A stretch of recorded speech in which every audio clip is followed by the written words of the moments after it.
हरे कृष्ण कृष्ण कृष्ण हरे हरे, हरे Ram Ram Ram Hare Hare. Bhagavad Gita chapter 14 आरंभ हो रहा है। इस अध्याय का पिछले अध्याय से कनेक्शन क्या है, ये पहले हम देखते हैं। प्रभुपाद जी का, जैसे मैंने बताया, एक बहुत स्टैंडर्ड पैटर्न है प्रभुपाद का तात्पर्य लिखने का। प्रभुपाद जी ने तात्पर्य रैंडम नहीं लिखा है। रैंडम मतलब रैंडम का मतलब जिसमें कोई फ्लो व धारावाहिक नहीं होना, उसको रैंडम कहते हैं। प्रभुपाद का तात्पर्य पढ़ने से ऐसा लगता है कि रैंडम है, लेकिन है रैंडम नहीं है, सिस्टमेटिक है। तो पहले श्लोक के तात्पर्य में हमेशा दिखेगा प्रभुपाद पिछले तात्पर्य से कनेक्शन बताएंगे, अगले अध्याय का पूरा सार बताएंगे। तो इस अध्याय के पिछले अध्याय का क्या कनेक्शन है वो भी प्रभुपाद जी तात्पर्य में बता रहे हैं। ओके, पहले हम लोग श्लोक पढ़ लेते हैं, फिर डिस्कस करेंगे।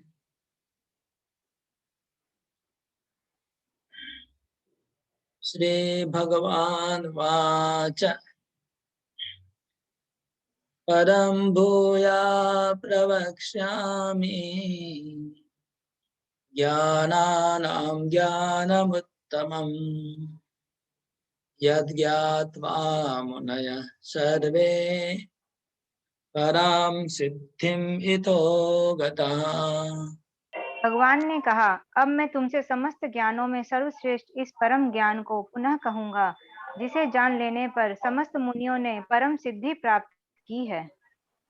ओके, अरे वाह। यह भी बताया जा चुका कि प्रकृति गुणों की स्मृति के फलस्वरूप जीव इस भौतिक जगत में बद्ध है। अब इस अध्याय में भगवान स्वयं बताते हैं कि प्रकृति के गुण कौन से हैं। ओके, तो सिंपल है, कनेक्शन यही है। 13वें अध्याय में हम लोग देखे थे कि गुणों की बात आई थी। 13वें अध्याय में बात आई थी कि कैसे कारणम गुण संगोस्य सदसद योनि जन्मसु। ये भगवान ने कहा था कि 3 गुणों के प्रति जीवात्मा को आसक्ति है, इसलिए उसको बार बार जन्म लेना पड़ता है। तो खाली गुण के बारे में एक लाइन केवल आया, लेकिन वही पूरे अध्याय का अगर देखेंगे तो प्रश्न प्रश्न चिन्ह है, बाकी सब क्लियर हो गया। क्षेत्र, क्षेत्रज्ञ, ज्ञान, ज्ञेय सब क्लियर होगा, प्रकृति, पुरुष। लेकिन आत्मा गुणों में आसक्ति रहता है और गुणों को आस्वादन करता है। हमने बोला था 2 प्रकार का चीज, एक तो भक्ति रस का आस्वादन है और एक 3 गुणों का आस्वादन है। तो आत्मा 3 गुणों का आस्वादन करता है और 3 गुणों का आस्वादन कर रहा है, उसमें उसको टेस्ट आ रहा है। 3 गुणों की क्रिया प्रतिक्रिया में टेस्ट आ रहा है। और 3 गुणों के ऊपर जो निर्गुण है उसमें उसको टेस्ट नहीं है। मैंने उनको आपको बुखार का उदाहरण दिया कि बुखार में जैसे खाना अच्छा नहीं लगता, ऐसे ही आध्यात्मिक चीज हम लोग को अच्छी, निर्गुण वस्तु को हमको टेस्ट नहीं है वर्तमान में। उसमें निर्गुण चीज को हमको लगता है कि निरस है, और जो भौतिक गुण वाली चीज को हमको सरस लगती है, रस वाली लगती है। लेकिन जो भक्ति में जो आगे बढ़ जाएंगे उनको निर्गुण वस्तु को रस वाली लगेगी और भौतिक चीजें निरस लगेगी। तो ये जो प्रॉब्लम है उसको खाली प्रभुपा कृष्ण ने 2 लाइन में बताया, लेकिन ये बहुत बड़ा प्रश्न चिन्ह हो गया कि ये क्या चीज है। तो इसको अभी डिटेल में विस्तार पूर्वक 14th चैप्टर में केवल 3 गुणों के बारे में विस्तार पूर्वक वर्णन होगा, ताकि हम लोग समझ सकें कि ये 3 गुण का रस है क्या जिसको हम लोग आस्वादन कर रहे हैं। अभी तो बद्ध अवस्था में हम लोग को पता भी नहीं है कि 3 गुण को हम आस्वादन करते, तो 3 गुण है क्या वो नहीं पता है, तो आस्वादन का क्या पता चलेगा। और इसके बाद निर्गुण क्या है वो भी पता नहीं चलेगा। इसलिए 3 गुणों का इंट्रोडक्शन इस अध्याय में हो रहा है। This chapter is introduction to 3 modes of material nature. फिर ये 3 गुण कैसे एक्शन में आते हैं वो इस अध्याय में नहीं है, वो है 17वां अध्याय में। ये 3 गुणों का एक्शन क्या है, कार्यकलाप क्या है, क्रिया प्रतिक्रिया क्या है 3 गुणों की, वो 17वें अध्याय में दिखेगी। और 18वें अध्याय में और ज्यादा 3 गुणों के ऊपर भगवान प्रकाश डालेंगे। तो 14वां अध्याय केवल 3 गुणों का इंट्रोडक्शन है, सतोगुण क्या है, रजोगुण क्या है, तमोगुण क्या है। भगवान को विस्तार पूर्वक कृष्ण बताते हैं 3 गुणों के बारे में। इतना अच्छा डिस्क्रिप्शन गुणों के बारे में और कहीं नहीं मिलता है। इतना अच्छा गीता में भगवान ने बताया और कहीं देखा नहीं गया। ओके, अभी हम लोग आगे बढ़ते। इस श्लोक का एक बार अनुवाद फिर से समझ लेते क्या है। हाँ, परम भूया प्रवक्ष्यामि ज्ञानानां ज्ञानम उत्तमम यद ज्ञात्वा मुनयः सर्वे पराम सिद्धिम इतो गता। भगवान कहते हैं पुनः भूय भूय परम भूय प्रवक्ष्यामि, फिर से मैं तुमको समस्त ज्ञानों में श्रेष्ठ ज्ञान बताता हूँ। ज्ञानम उत्तमम लिखा है, उत्तम ज्ञान, श्रेष्ठ ज्ञान के बारे में बताता हूँ। और इस ज्ञान को जानने के बाद लोगों को सिद्धि प्राप्त हुई है। पराम सिद्धि इतो गता, इतो मतलब इस भौतिक जगत से। जो लोग भौतिक जगत के बंधन में थे वो बंधन मुक्त हो गए हैं इस ज्ञान को प्राप्त करके। क्योंकि 3 गुणों के ज्ञान के बारे में जानने के बाद कोई गुणातीत हो सकता है, निर्गुण बन सकता है। भगवान ये बोलना चाह रहे हैं अगले अध्याय में। चलो अगला श्लोक पढ़ते हैं।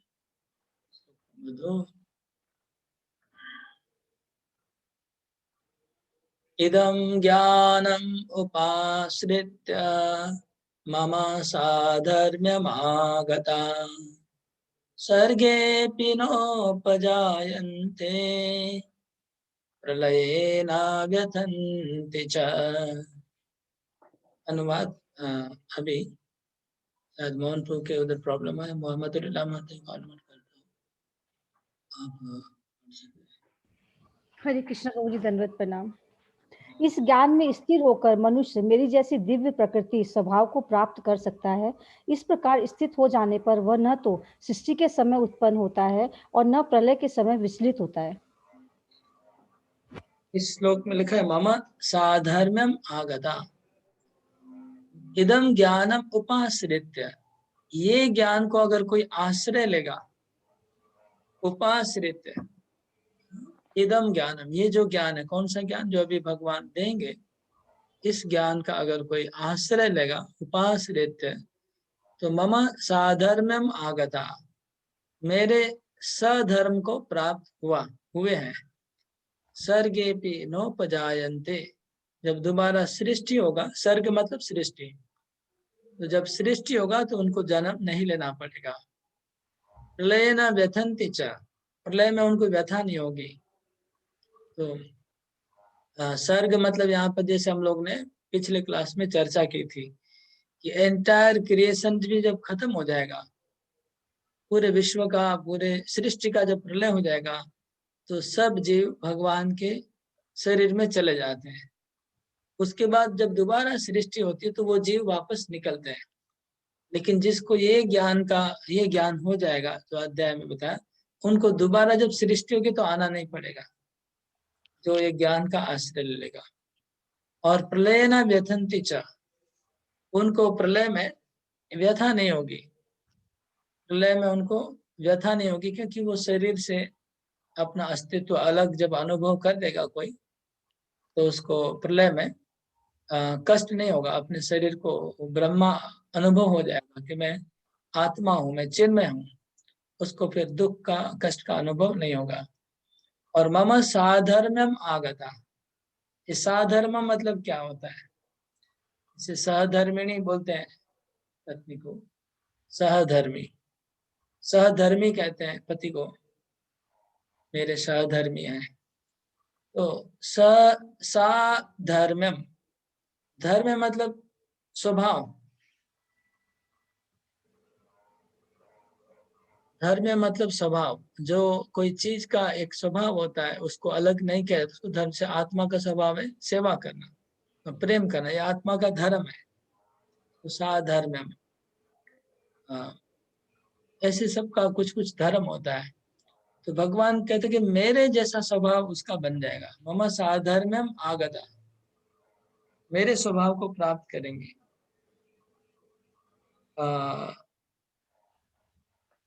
भगवान के स्वभाव को प्राप्त करेंगे, इसका मतलब क्या वो भगवान बन जाएंगे? जो ये ज्ञान को प्राप्त करेंगे वो भगवान हो जाएंगे? या भगवान जैसे सर्वव्याप्त है, क्या वो भी सर्वव्याप्त हो जाएंगे? क्या भगवान परम शक्तिमान है, वो सर्व परम शक्तिमान बन जाएंगे? साधर्मम का अर्थ क्या है? तो यहाँ पर साधर्म का अर्थ है जैसे भगवान का स्वरूप सच्चिद आनंदमय है, तो जीवात्मा भी सच्चिद आनंदमय स्वरूप को प्राप्त करेगा। ठीक लिखा, कमेंट में आंसर दिया। तो भगवान जैसा सच्चिद आनंद स्वरूप उसको प्राप्त होगा, ये साधर्म है। तो जो जो गुण भगवान के जो गुण है, उसमें से कुछ जो गुण है वो जीवात्मा के अधिकार है, जन्मसिद्ध अधिकार है, वो गुण जीवात्मा प्राप्त कर सकता है। कुछ जो गुण है वो भगवान का स्पेशल है, विशेष है, वो जीवात्मा कभी प्राप्त नहीं कर सकता है।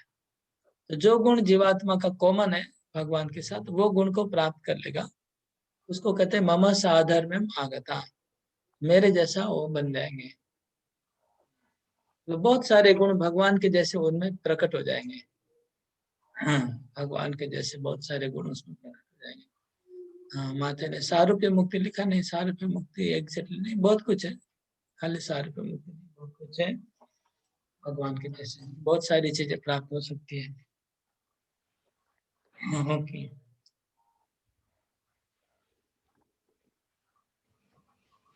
मम साधर्म में बहुत कुछ मीन करता है। अगर किसी को ब्रह्म उपलब्धि हो जाएगी, त्रिगुणातीत हो जाएगा, तो पहले होता है ब्रह्म का उपलब्धि, ब्रह्म का अनुभव, वो भी भगवान के सादृश्य कहा जाता है।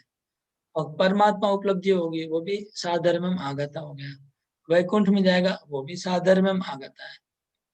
और कोई शुद्ध भक्त, सभी साधर्मम आगता में सब कैटेगरी आ गया। ओके,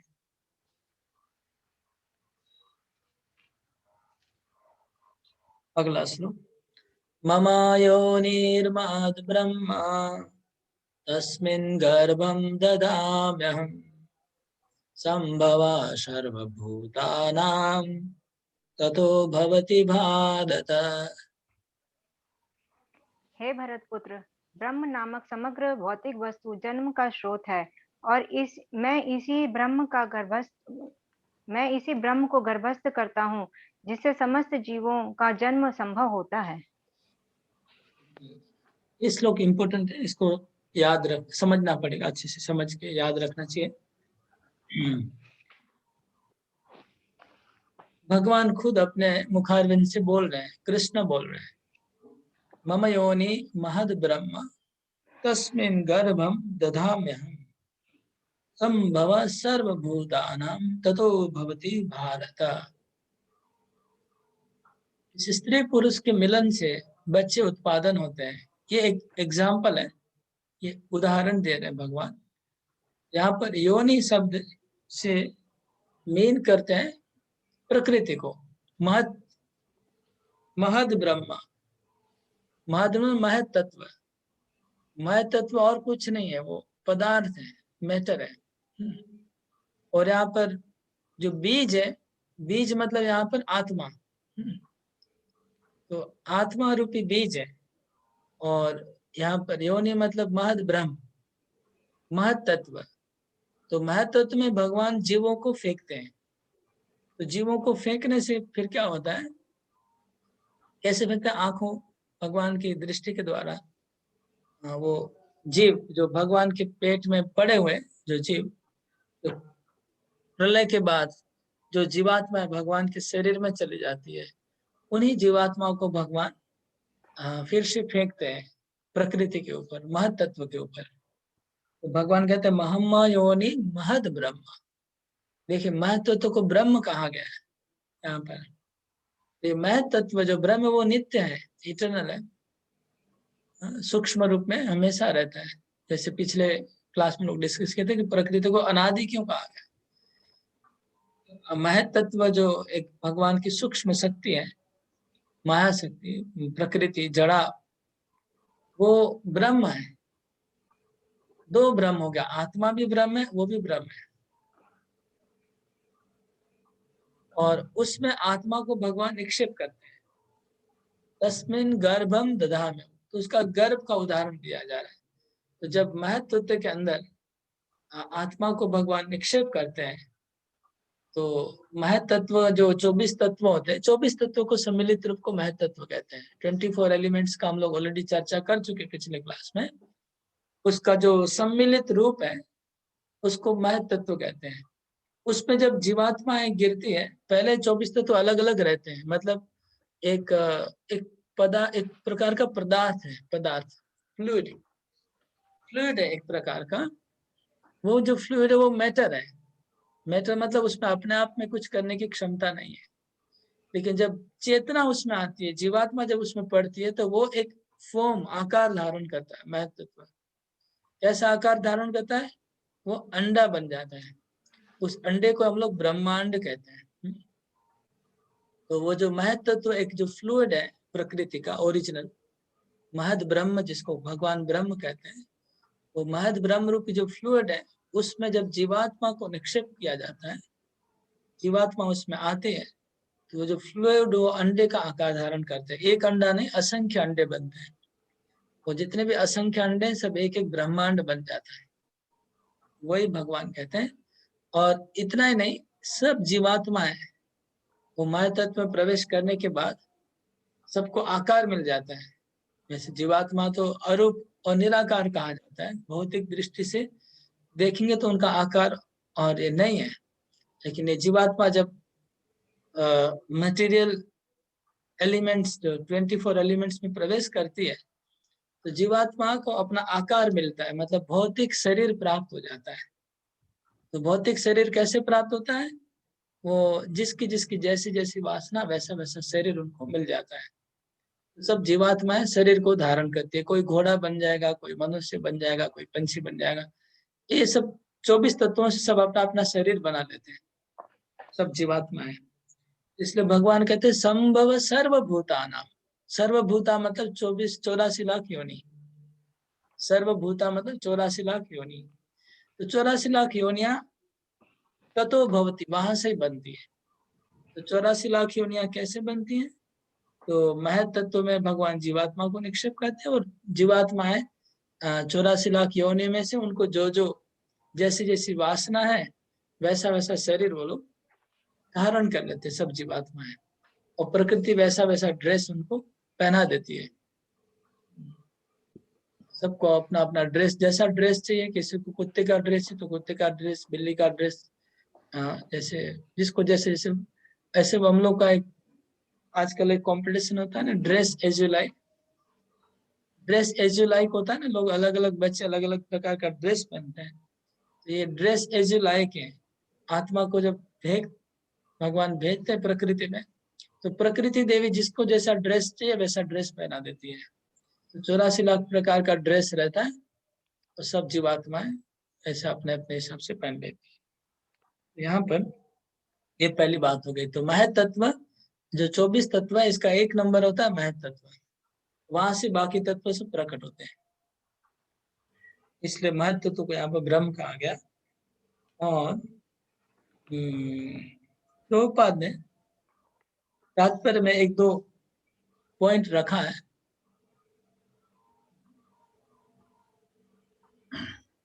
एक दो पॉइंट रखा है प्रभुपाद ने, उसको हमको प्रीचिंग में काम में लगता है।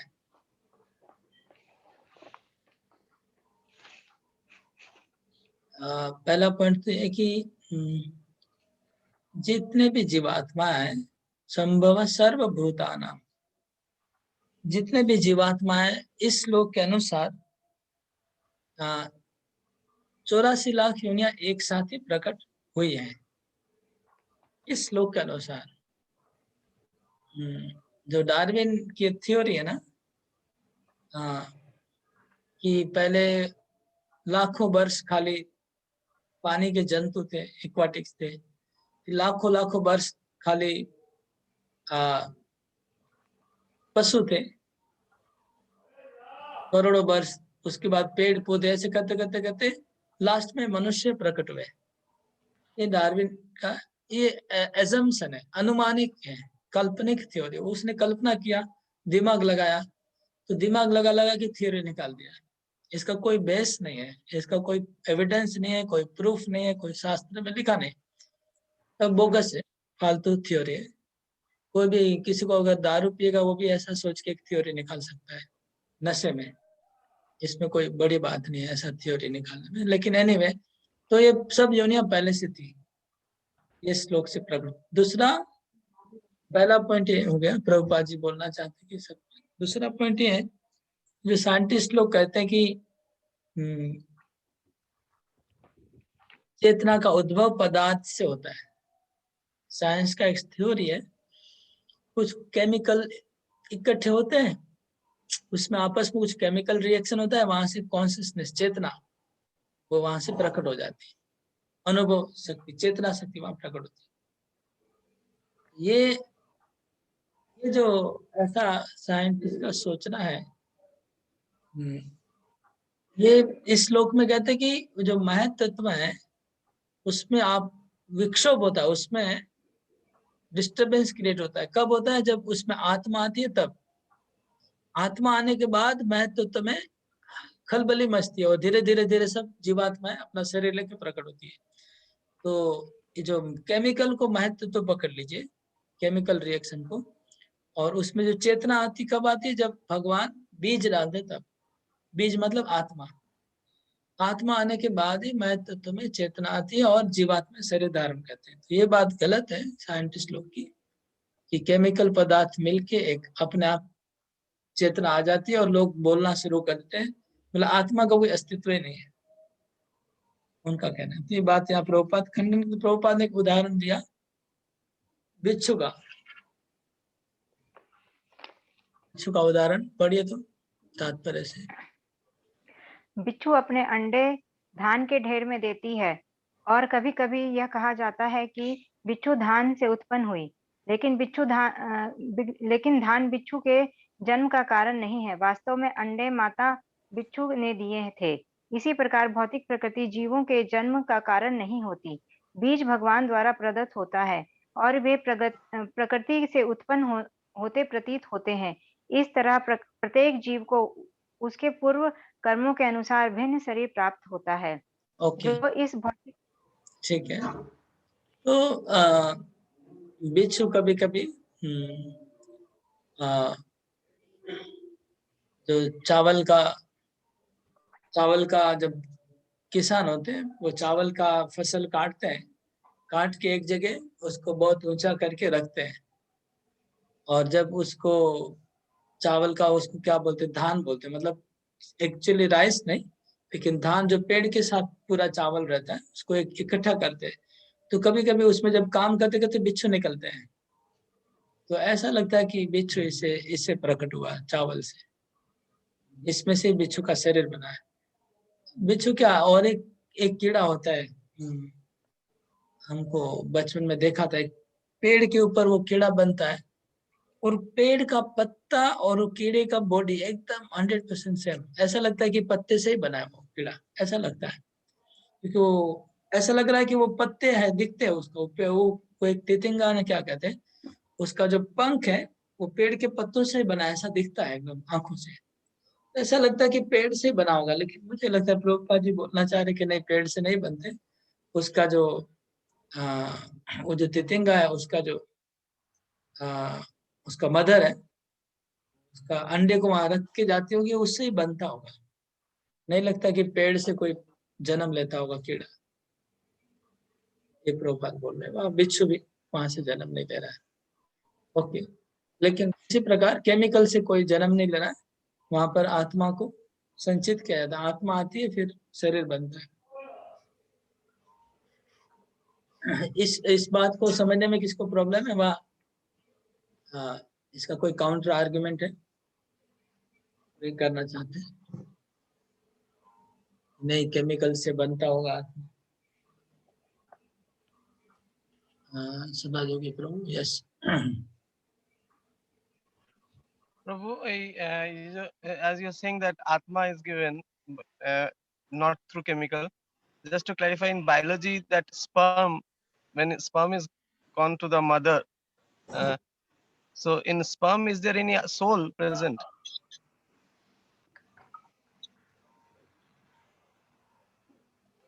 Yeah, there is one sloka in Bhagavatam. In Bhagavatam, there is one sloka about creation. How one takes birth, baby comes in the womb. A whole chapter is there about embryology. Embryology मतलब गर्भ विज्ञान उसमें है, गर्भ का विज्ञान है कपिल देव की शिक्षा में। वहां पर ये बात आती है कि श्लोक में याद कर रहा हूँ, कर्मणा दैव नेत्रेण पुंस रेत कणाश्रय, कर्मणा दैव नेत्रेण पुंस रेत कणाश्रय, पूरा श्लोक याद नहीं तो okay. The soul takes shelter of the sperm and enters into womb of the mother. मतलब the soul makes the sperm as a carrier to ride and reach the womb of mother. Okay, this is what we are able to understand from this sloka of Bhagavatam. So when the sperm is fertilized, the consciousness is formed. I mean, at that time only, or it is the consciousness develops later when God's mercy comes? Soul makes the sperm as a carrier. Carrier. Okay, it makes a carrier. Sperm is carrier, and soul rides on the sperm and reaches the womb of mother. And after reaching there is some action and reaction between sperm and other chemicals.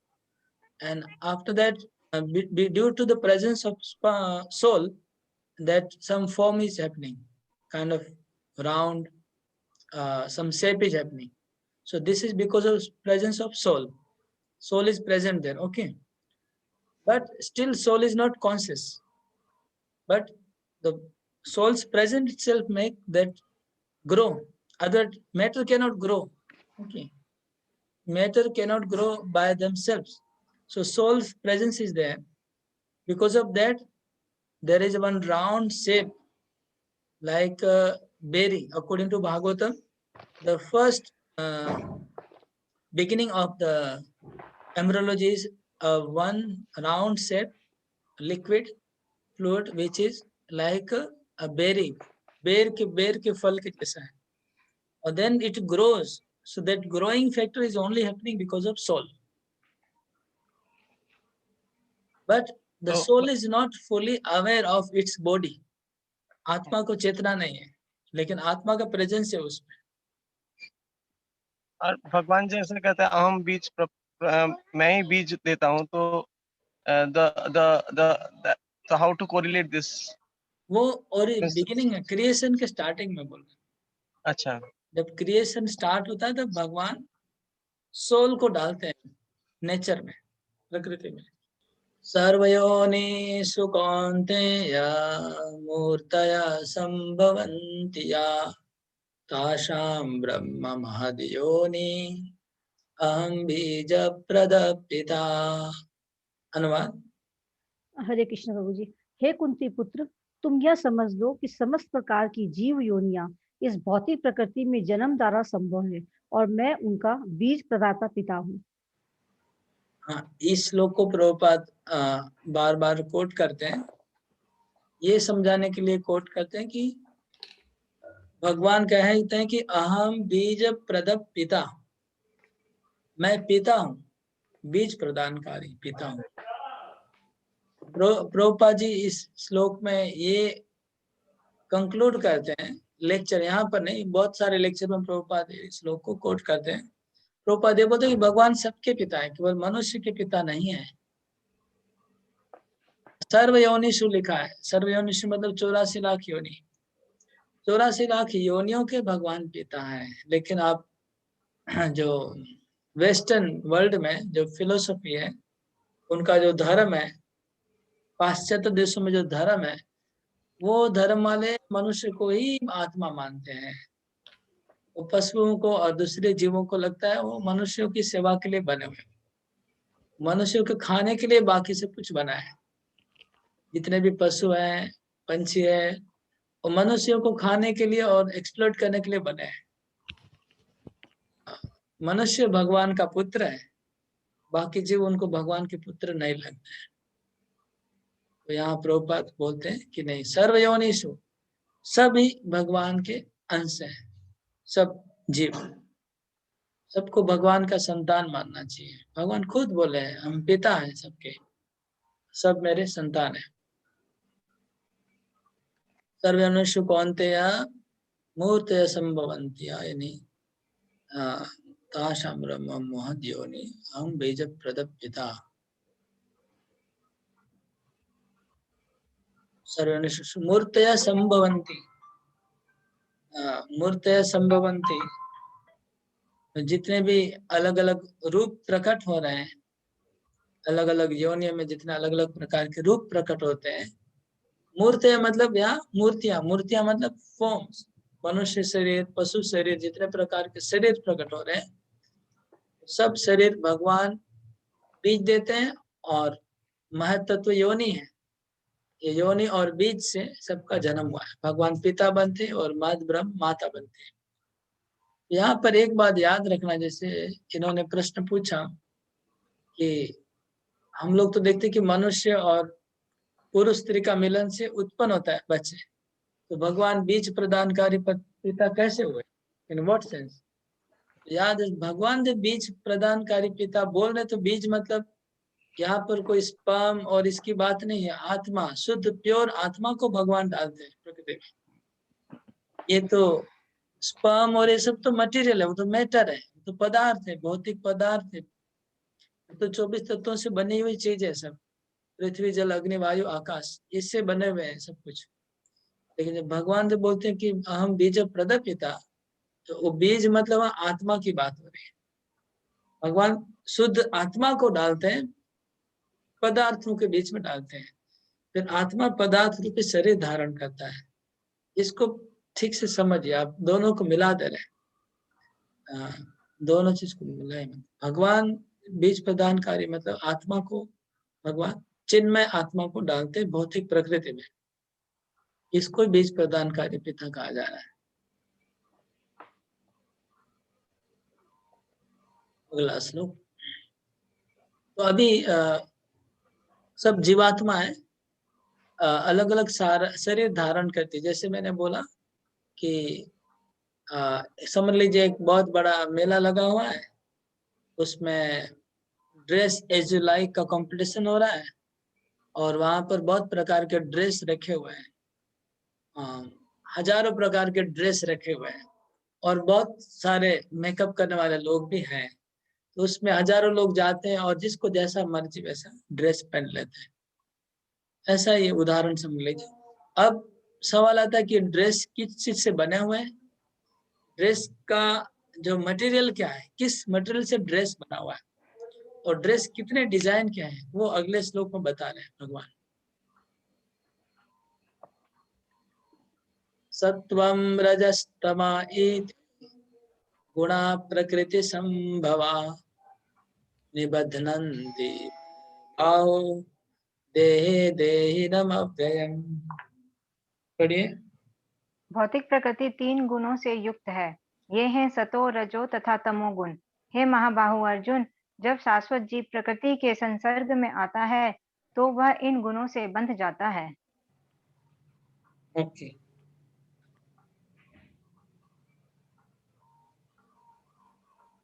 सत्वं रजस्तम इति गुणा प्रकृति संभवा निबध्नन्ति महाबाहो देहे देहिनम् अव्ययम्।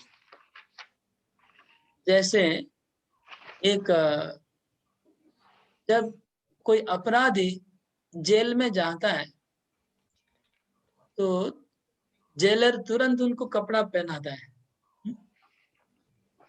कपड़ा पहनाता है, पहले उसका ड्रेस चेंज करते हैं, उनको जेल का कपड़ा पहनाते हैं, फिर हथकड़ी बांधते हैं, उसको हथकड़ी बांधते उसके बाद उसको कुछ लोगों को लेके भेज देंगे, इसमें फलाना फलाना जेल में उसको लेके जाओ, कुछ 6 महीना 12 महीना कितना ऐसे करते। इसी प्रकार जब जीवात्मा है प्रकृति में आती है भोग करने को, तो सत्व रजस तम इति गुणा प्रकृति संभव। गुण मतलब रस्सी, गुण मतलब वो लोहे की जंजीर, सिंकल। तो तन निबद्धनाति, निबद्धनाति मतलब बांधते हैं। ये लोहे की जंजीरें आत्मा को बांध देती है। कौन सी जंजीर? सत्वगुण, रजोगुण, तमोगुण। हाँ, तद निबद्धनाति महाभाव देहे देहिनम अव्ययम। किस में बांधती है जंजीरें? शरीर में बांधती है, शरीर के साथ आत्मा को बांधती है ये जंजीरें। तो शरीर वो ड्रेस है जो जेलर सबको देता है, और वो ड्रेस को बांधा हुआ है 3 गुणों के द्वारा आत्मा के ऊपर। और ये आत्मा ही घूम घूम के जाके वो ड्रेस को पकड़ लिया है, आत्मा ने ही चॉइस किया है। यहाँ लिखा है देहिनम अव्ययम, बहुत इंपॉर्टेंट बात है, देहिनम अव्ययम। हाँ, भक्तिविनोद ठाकुर इसको एक्सप्रेस करते हैं, इस शब्द को भक्तिविनोद ठाकुर ने बहुत सुंदर से एक्सप्रेस किया है। कोथा से वैकुंठानंद, कोथा से वैकुंठानंद अचिंत विलास, कोथा माया गत सुख दुख सर्वनाश। भक्तिविनोद ठाकुर ने एक्सप्लेन किया है कि कहाँ तो आत्मा अविनाशी शाश्वत आनंद सागर में डूबका लगा रहा था, और कहाँ तो आत्मा अति तुच्छ घृणित सुख भोग की वासना में माया ने गुणों ने उसको बांध लिया। तो भगवान ये बोले देही नाम अव्ययम। देही मतलब आत्मा, अव्यय मतलब अविनाशी। तो अविनाशी आत्मा विनाश, विनाशशील, अविनाशी और आनंदमय आत्मा विनाशशील दुख में शरीर में बांध ली जाती है। इसके द्वारा 3 गुणों के द्वारा, 3 गुण उसको बांध लेते हैं। और इसका मतलब हमारा जो ड्रेस है वो 3 गुणों से बना हुआ है। मैंने बोला ना कौन से मटेरियल से ड्रेस बना है। ये जो ड्रेस है वो 3 गुणों से बना हुआ है, रजोगुण, तमोगुण, सतोगुण। और इसका मिश्रण से बना है। किसी में सतोगुण का क्वांटिटी ज्यादा है, किसी में रजोगुण का क्वांटिटी, किसी में तमोगुण का क्वांटिटी। इसका अलग अलग कॉम्बिनेशन से 84 लाख प्रकार के ड्रेस बनते हैं।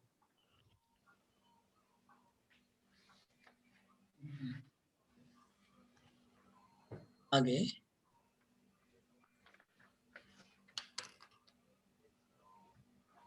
अभी तीनों गुणों के बारे में और भगवान प्रकाश डालेंगे कि 3 गुण कैसे है, सत्वगुण क्या है, रजोगुण क्या है, तमोगुण क्या है। तत्र सत्वं निर्मलत्वात् प्रकाशकमनामयम् सुख संगेन बध्नाति ज्ञान संगेन चानघ। हे निष्पाप, सतोगुण एवं गुणों की अपेक्षा अधिक शुद्ध होने के कारण प्रकाश प्रदान करने वाला और मनुष्यों को सारे पाप कर्मों से मुक्त करने वाला है। जो लोग इस गुण में स्थित होते हैं वे सुख तथा ज्ञान के भाव से बंध जाते हैं। अभी हम यहाँ से शुरू हुआ, क्योंकि हमारा जो ड्रेस है वो 3 गुणों से बना हुआ है, और हमारी जंजीर है जो बंधी हुई है, जंजीर हमारी 3 गुणों की बनी है। तो भगवान बहुत ही करुणावश हम लोग को इन तीनों गुणों का परिचय बता रहे हैं कि ये जो जंजीर तुम्हारी बनी हुई है, लोहे की जंजीर, इसको काटने का उपाय बता रहे हैं। तो पहले काटने के पहले बताएंगे कौन सी जंजीर किस से बनी है, सोने से बनी है कि लोहे से बनी है कि चांदी से बनी है, उसका परिचय बता रहे हैं। तीनों जंजीर का परिचय बता रहे हैं। वैसे सत्वगुण समझ लीजिए सोने का जंजीर है, रजोगुण चांदी का जंजीर है, और तमोगुण तांबे का जंजीर। ये तीनों रंग के साथ मैच होता है। तांबे का रंग तमोगुण जैसा होता है, सोने का रंग सत्वगुण के जैसा है, और रूपा रजोगुण जैसा है, चांदी। ये 3 जंजीरों के बारे में भगवान थोड़ा बता रहे हैं कि कैसे क्या क्या बांधता है। तो पहले सत्वगुण के लिए बताया। सत्वम, सत्वगुण कैसा है? निर्मल है, निर्मल, जैसे सोना जैसे निर्मल होता है। सोने में सबसे कम मात्रा में ये चीजें होती है, क्या बोलते हैं, जो सोने का काम करते वही बता पाएंगे कि उसमें क्या होता है जिसको गर्म करके निकालना पड़ता है, काला काला चीज कम होता है। सत्वगुण शुद्ध है, निर्मल है, मतलब मल कम है सतोगुण में, निर्मल। और प्रकाशकम, सतोगुण प्रकाशवान होता है, सोना भी जैसे चमकता है, ये भी सतोगुण थोड़ा प्रकाशवान होता है। प्रकाश में ज्ञान का प्रकाश होता है, अंधेरा कम होता है, अज्ञान कम होता है सतोगुण में, अज्ञान की मात्रा कम है सतोगुण में। और प्रकाशकम अनामयम, अनामयम मतलब इसमें सतोगुण में बीमारियां और दुख कम है, कम है उसमें। ये तीन कैरेक्टरिस्टिक सतोगुण का हुआ। पहला कैरेक्टरिस्टिक है वो प्रकाशवान है, निर्मल है, मल उसमें कम है, अंधेरा कम है। और आमय, आमय मतलब दुख, दुख कम है, दुख या बीमारी कम है। और इसका प्रॉब्लम क्या है? सतोगुण आत्मा को सुख से बांधता है और ज्ञान से बांधता है। सुख संगेन बध्नाति, ज्ञान संगेन चानक, सुख और ज्ञान से बांधता है सतोगुण। ये अभी रजोगुण के बारे में देखेंगे। अभी तीनों गुणों को याद रखिएगा, कौन से गुण का कैरेक्टरिस्टिक क्या है और कौन से गुण कैसे बांधते हैं, तीनों गुण को याद रखना। अभी नेक्स्ट श्लोक में रजोगुण का बात करेंगे।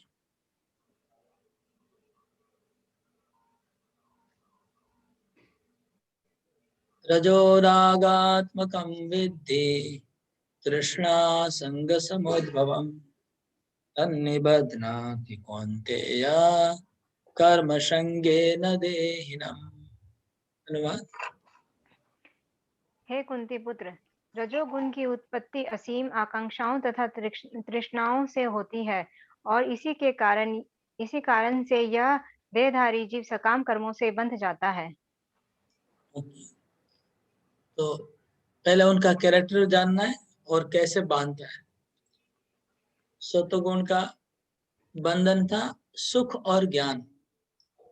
सुख कैसे बांधता है और ज्ञान कैसे बांधता है? ज्ञान आदमी को कभी बांध सकता है क्या?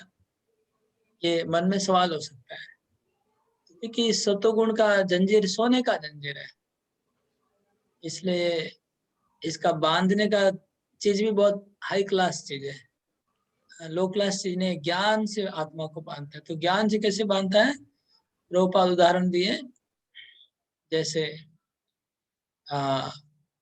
फिलोसोफर, ज्ञान में उदाहरण देने वाला था ज्ञान का। आप में से कोई बता सकते ज्ञान का उदाहरण, ज्ञान कैसे बांधता है और सुख कैसे बांधता है? Okay, example scientist and artist, Bhavna Mathe ने लिखा है। और भी कोई एग्जाम्पल देना चाहते तो कमेंट चैट बॉक्स में लिखिए। जो लोग कुछ एग्जाम्पल देना चाहते चैट बॉक्स में देंगे कमेंट में। एक वो तो साइंटिस्ट का उदाहरण प्रभुपाद जी ने दिया है। साइंटिस्ट लोग ज्ञान से बंध जाते हैं। आर्टिस्ट लोग भी बन जाते हैं। आर्टिस्ट का जैसे उदाहरण, कुछ ऐसे आर्टिस्ट होते हैं जैसे कविता, तो कविता में खोए डूब जाते हैं, एक कविता लिखते लिखते सारा जीवन कविता में बिता देते हैं, तो ये बंधन ही है कवि। और कुछ होते उपन्यास लिखते हैं, तो उपन्यास लिखते लिखते लिखते सारा जीवन उसमें चला जाता है उनका। दार्शनिक होते हैं, दार्शनिक मतलब क्या? वो समुद्र के तीरे, समुद्र के तट पे बैठेंगे और देखें समुद्र का वेव्स को गिरने का प्रयास करेंगे और प्रकृति को देखते देखते खोए खोए रहेंगे। वो जो खोए खोए रहने वाले भगवान के लिए नहीं खोए खोए रहते, ये जिज्ञासा में खोए रहते हैं। भक्ति नहीं है, वो जिज्ञासा है उनको। साइंटिस्ट जिज्ञासु होते हैं। तो ये लोग ज्ञान से बंधे हुए हैं। और सुख कैसे बांधता है? सुख से बांधने का उदाहरण क्या है? आप लोग कमेंट में लिख सकते हैं। सुख से बांधने का उदाहरण, ज्ञान का उदाहरण तो मिल गया।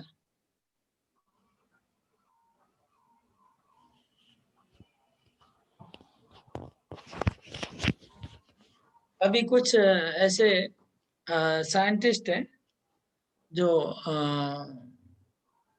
साइंटिस्ट हैं, वो क्या कर रहे हैं?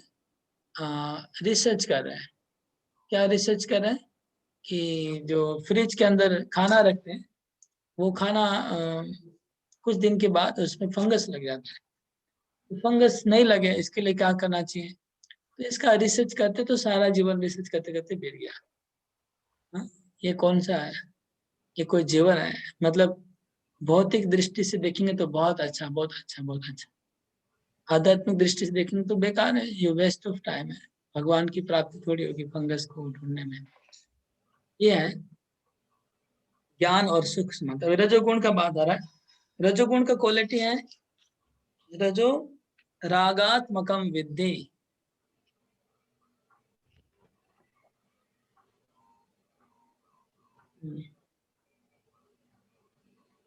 सुख का बंधन,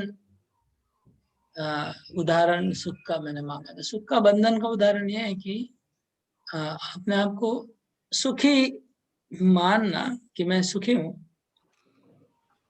या फिर सुख से बंध जाना, मतलब बॉडीली कंफर्ट से अपने आप को कंडीशन हो जाना। कंडीशन हो गया बॉडीली कंफर्ट के साथ, तो बॉडीली कंफर्ट अगर हटा दिया जाए तो पागल हो जाएंगे। जैसे कई लोग होते हैं गवर्नमेंट के ऑफिसर, सर्विस करते गवर्नमेंट का, तो गवर्नमेंट से उनको गाड़ियां मिलती है, गवर्नमेंट से बंगला मिलता है, गवर्नमेंट से चार चार सर्वेंट उनका आगे पीछे घूमते हैं।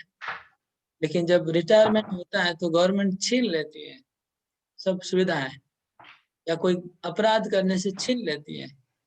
तो उनके जब सुख के आदी हो जाते हैं, वो सुख के उनका हैबिट हो जाता है उन सब चीजों के साथ रहने का, जब छीन लिया जाता है तो उनके लिए वो सुसाइड कर लेते हैं, क्योंकि वो एक अभ्यास हो गया था, उसमें फिर जी नहीं सकते उसके बिना। ये हो गया सुख के साथ बांधने का।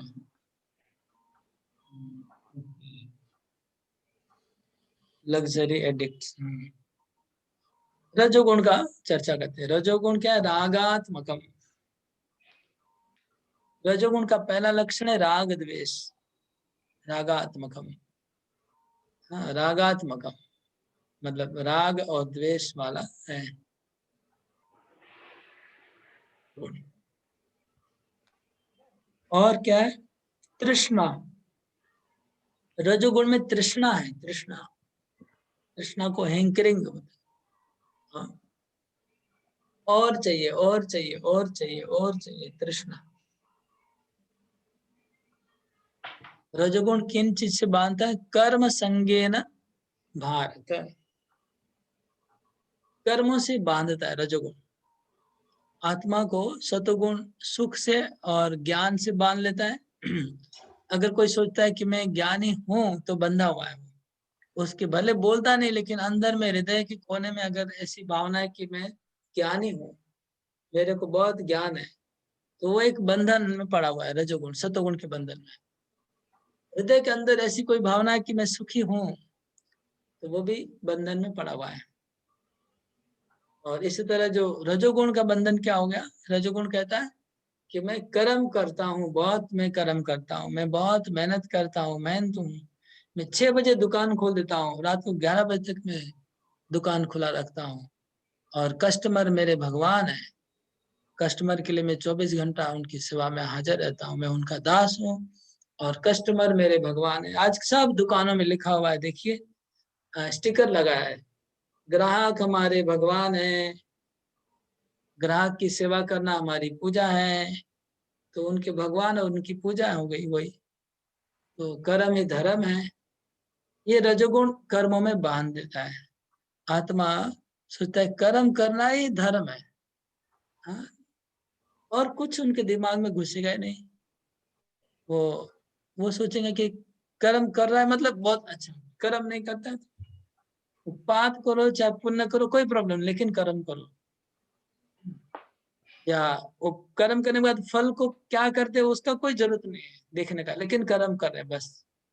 इतने मूर्ख, ऐसा कैसा चेतना आत्मा में आ जाता है कि कोई कर्म कर रहा है मतलब परफेक्ट है, कर्म नहीं कर रहा है मतलब बेकार है। अरे ये कर्म का बंधन, मैक्सिमम लोग इसमें बंधे हुए, एक्चुअली मेजोरिटी। सत्वगुण का बंधन बहुत कम लोगों में होता है, परसेंटेज वाइज 10% होगा सत्वगुण वाला, लेकिन मेजोरिटी है रजोगुण का। कर्म को सब कुछ मानते, इसलिए लोग कभी काम धंधा बिजनेस नौकरी छोड़ना ही नहीं चाहते हैं।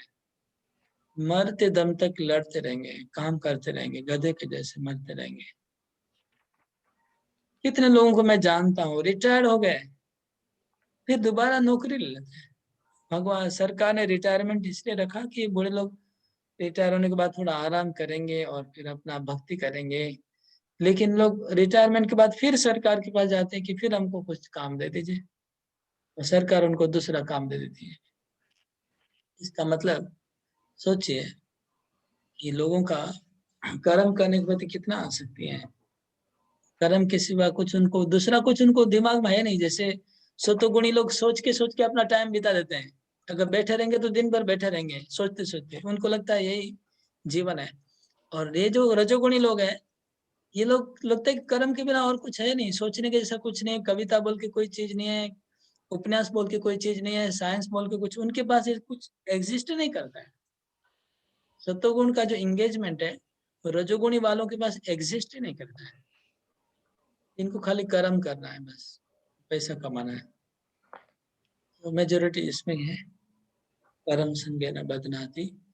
ये बहुत डीपली हमारे आत्मा में बंधा हुआ, इसलिए हम लोग ना भक्ति नहीं कर पाते हैं। हम लोग जब हरिनाम करना चाहेंगे 64 माला, हाँ, तो क्या होता है 32 माला जब करने के बाद दिमाग आता है खाली बैठे बैठे ये तो हुआ नहीं, कुछ तो कर्म करना चाहिए। खाली बैठे बैठे कैसे हो सकता है काम? दिन भर चैंटिंग करें कोई काम हुआ? हम लोग का दिमाग मानेगा नहीं कि खाली हरिनाम करने से हो सकता है, कुछ कर्म करना है। हम लोग का दिमाग ही परेशान कर देगा। क्यों? हम लोग इसमें बंधे हुए हैं रजोगुण से, इसलिए हमको विश्वास नहीं होता कि खाली बैठे बैठे भी भगवान को प्राप्ति हो सकती है। हम लोग विश्वास ही नहीं कर सकते। हम बैठे रहेंगे, केवल भगवान को अगर हम मन में शरणागति रखेंगे और बैठे रहेंगे तो भी भगवान को मिल सकती है। क्योंकि कर्म करने से भगवान को क्या फायदा है? कोई फायदा नहीं है। भगवान तो सृष्टि कर रहे हैं, प्रलय कर रहे हैं, सब कर रहे हैं। तो बेकार का हम लोग के दिमाग में ऐसा भूत सवार हो गया है, कुछ नहीं करेंगे तो भगवान खुशी नहीं होंगे। जैसे कि हमारे काम से पूरी सृष्टि चलेगी, हम काम बंद करेंगे तो सृष्टि बंद हो जाएगा। ऐसा हम लोग के दिमाग में बैठा हुआ है भूत, जिसकी वजह से हम लोग ठीक से भक्ति, शुद्ध भक्ति नहीं कर पाते। इसका एक प्रॉब्लम भी है, रजोगुण का प्रॉब्लम है। ओके, तमोगुण, तमोगुण का चर्चा करते हैं। तमस्त्वज्ञानजं विद्धि मोहनं सर्वदेहिनां प्रमादालस्य निद्राभि तन्निबध्नाति भारत। हे भरत पुत्र, तुम जान लो कि अज्ञान से उत्पन्न तमोगुण समस्त देहधारी जीवों का मोह है। इस गुण के प्रतिफल पागलपन, प्रमाद, आलस तथा नींद है, जो बद्ध जीव को बांधते हैं। ये लो क्लास हो गया सबसे तमोगुण। वो फर्स्ट क्लास था, सेकंड क्लास था, ये लो क्लास। हाई क्लास का बंधन था, एक नंबर का सतोगुण वाला हाई क्लास था, वो मिडिल क्लास था, ये लो क्लास है। लो क्लास क्या है? तमस्तु अज्ञानजं विद्धि मोहनम सर्वदेहिनाम। ये तमोगुण सब जीवों को मोहित करता है, मोह में डाल देता है। अब किसी मनुष्य को आप डायरेक्टली किसी कैटेगरी में नहीं डाल सकते कि ये तमोगुणी है, रजोगुणी है या सतोगुणी है। सब लोग कभी न कभी तमोगुण में भी जाते हैं, सब लोग कभी न कभी रजोगुण में भी जाते हैं, सब लोग कभी न कभी सतोगुण में भी जाते हैं। ये चलता रहता है। इसलिए भगवान ने लिखा सर्वदेही नाम लिखा है, खाली तमोगुण के लिए नहीं, सर्वदेही नाम। सब जीवों को मोहित करता है तमोगुण। जब भी कोई मोह में रहता है मतलब वो तमोगुण में जा रहा है अभी। तो पहला कैरेक्टरिस्टिक तमोगुण का मोह, और दूसरा है अज्ञानता। देखिए पूरा कॉन्ट्रास्ट है। सतोगुण मतलब ज्ञान, तमोगुण मतलब अज्ञान। और ये इसका बंधन क्या है? प्रमाद, आलस और निद्रा। इससे तमोगुण बांधता है। निद्रा मतलब तमोगुण में सोने की इच्छा होगी, आदमी सोते सोते समय बिता देगा। देखिए जो लोग मोह में रहते हैं वो लोग सोते ज्यादा है। जो लोग डिप्रेशन में चले जाते हैं, मोह में चले जाते हैं, संसार का क्या लक्ष्य पता नहीं, क्यों हम जी रहे हैं, दुखी मन में। हाँ, ऐसे लोग सोते हैं, दिन भर सोते हैं, दिन रात सोते हैं, क्योंकि उनको जीवन का लगता है कि मेरे जीवन का और कोई लक्ष्य नहीं है, कुछ जीवन में करने का नहीं है, क्या करेंगे। ऐसा तो खाली वो पीते रहेंगे, नशा करते रहेंगे, सोते रहेंगे, पूरा ऐसे समय बिताएंगे। तमोगुण पूरा ज्यादा हावी हो गया जिनको, वो भूत प्रेत जैसे बन जाते हैं तमोगुणी। और निद्रा, अलस, अलस भी तमोगुण का लक्षण है, और प्रमाद।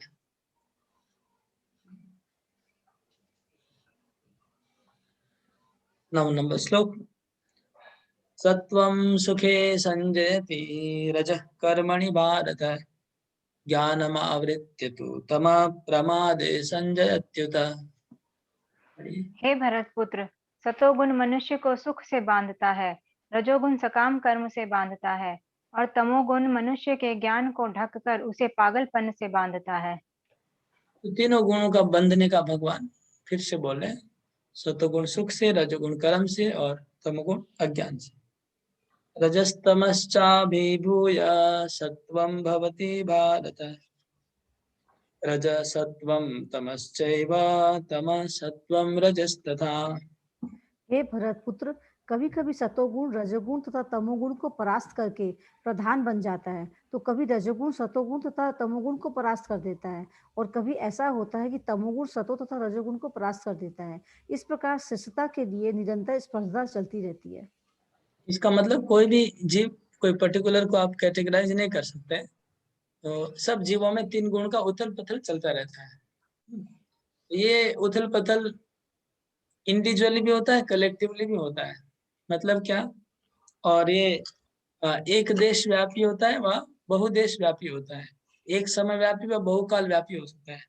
जैसे आपका हो सकता है कि आप दिन में कुछ समय सतोगुण में हैं, फिर रजोगुण हावी हो गया, फिर बाद में तमोगुण हावी हो गया, ऐसे अप डाउन होता रहेगा।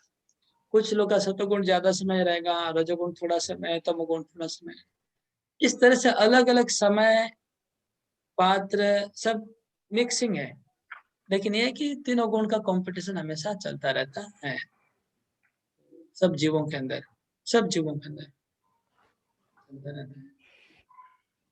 और ये कलेक्टिवली भी होता है, मतलब पूरे ब्रह्मांड में भी, पूरे पृथ्वी पे भी ऐसे होता रहता है। पूरा पृथ्वी के ऊपर समझ लीजिए कभी सतोगुण का प्रभाव ज्यादा है, पूरे पृथ्वी के ऊपर कभी तमोगुण का प्रभाव ज्यादा है, ऐसे भी होता है। पूरे पृथ्वी के ऊपर रजोगुण का, ऐसे होता रहता है।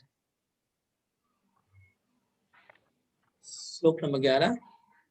सर्वयोनिषु देहेऽस्मिन्, एक मिनट, सर्वद्वारेषु देहेऽस्मिन् प्रकाश उपजायते, ज्ञानं यदा तदा विद्यात् विवृद्धं सत्त्वमित्युत।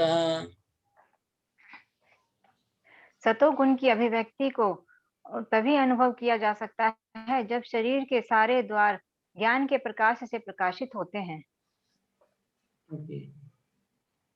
अभी सतो फिर से कृष्णा सतोगुण को एक्सप्लेन कर रहे हैं, रजोगुण को तब दोबारा एक्सप्लेन कर रहे हैं समझने के लिए। तो कैसे पता चलेगा कि अभी हमारे शरीर में सतोगुण का प्रधानता हुआ है और पूरे पृथ्वी पे भी सतोगुण ज्यादा चल रहा है, या कैसे पता चलेगा अभी हमारे में रजोगुण ज्यादा चल रहा है? तो भगवान वो बता रहे हैं, अगर सर्वद्वारेषु, इंद्रियों के सब द्वार में प्रकाश आ रहा है और ज्ञान बढ़ रहा है, तो आप अलर्ट हैं, आप पूरी चेतना में, आपकी सब इंद्रियां सुख और ज्ञान का अनुभव कर रही है, तो समझना चाहिए कि सतोगुण में है।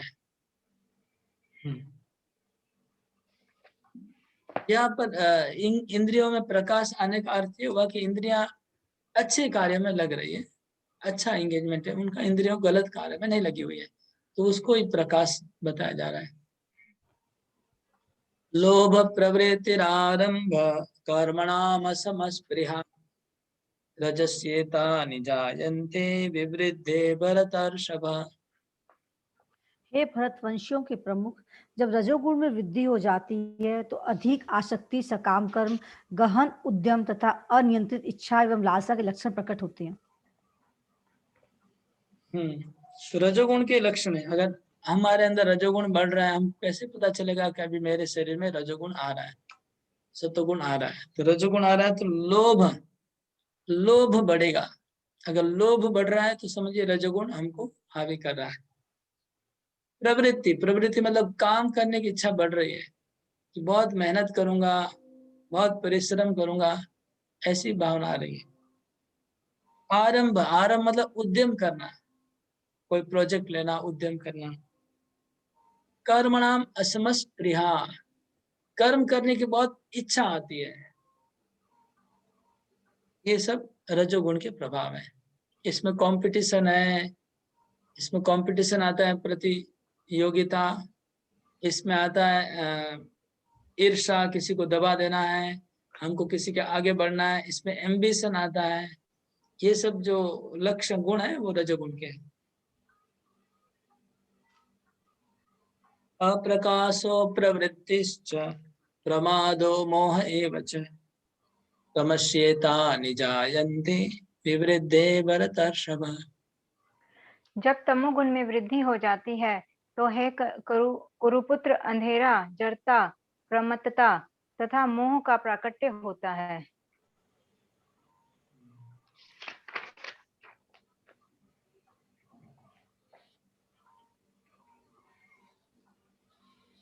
तमोगुण बढ़ने से अप्रकाश, देखिए पूरा कॉन्ट्रास्ट। सतोगुण में प्रकाश लिखा था, इसमें अप्रकाश, अप्रकाश, अप्रवृत्ति।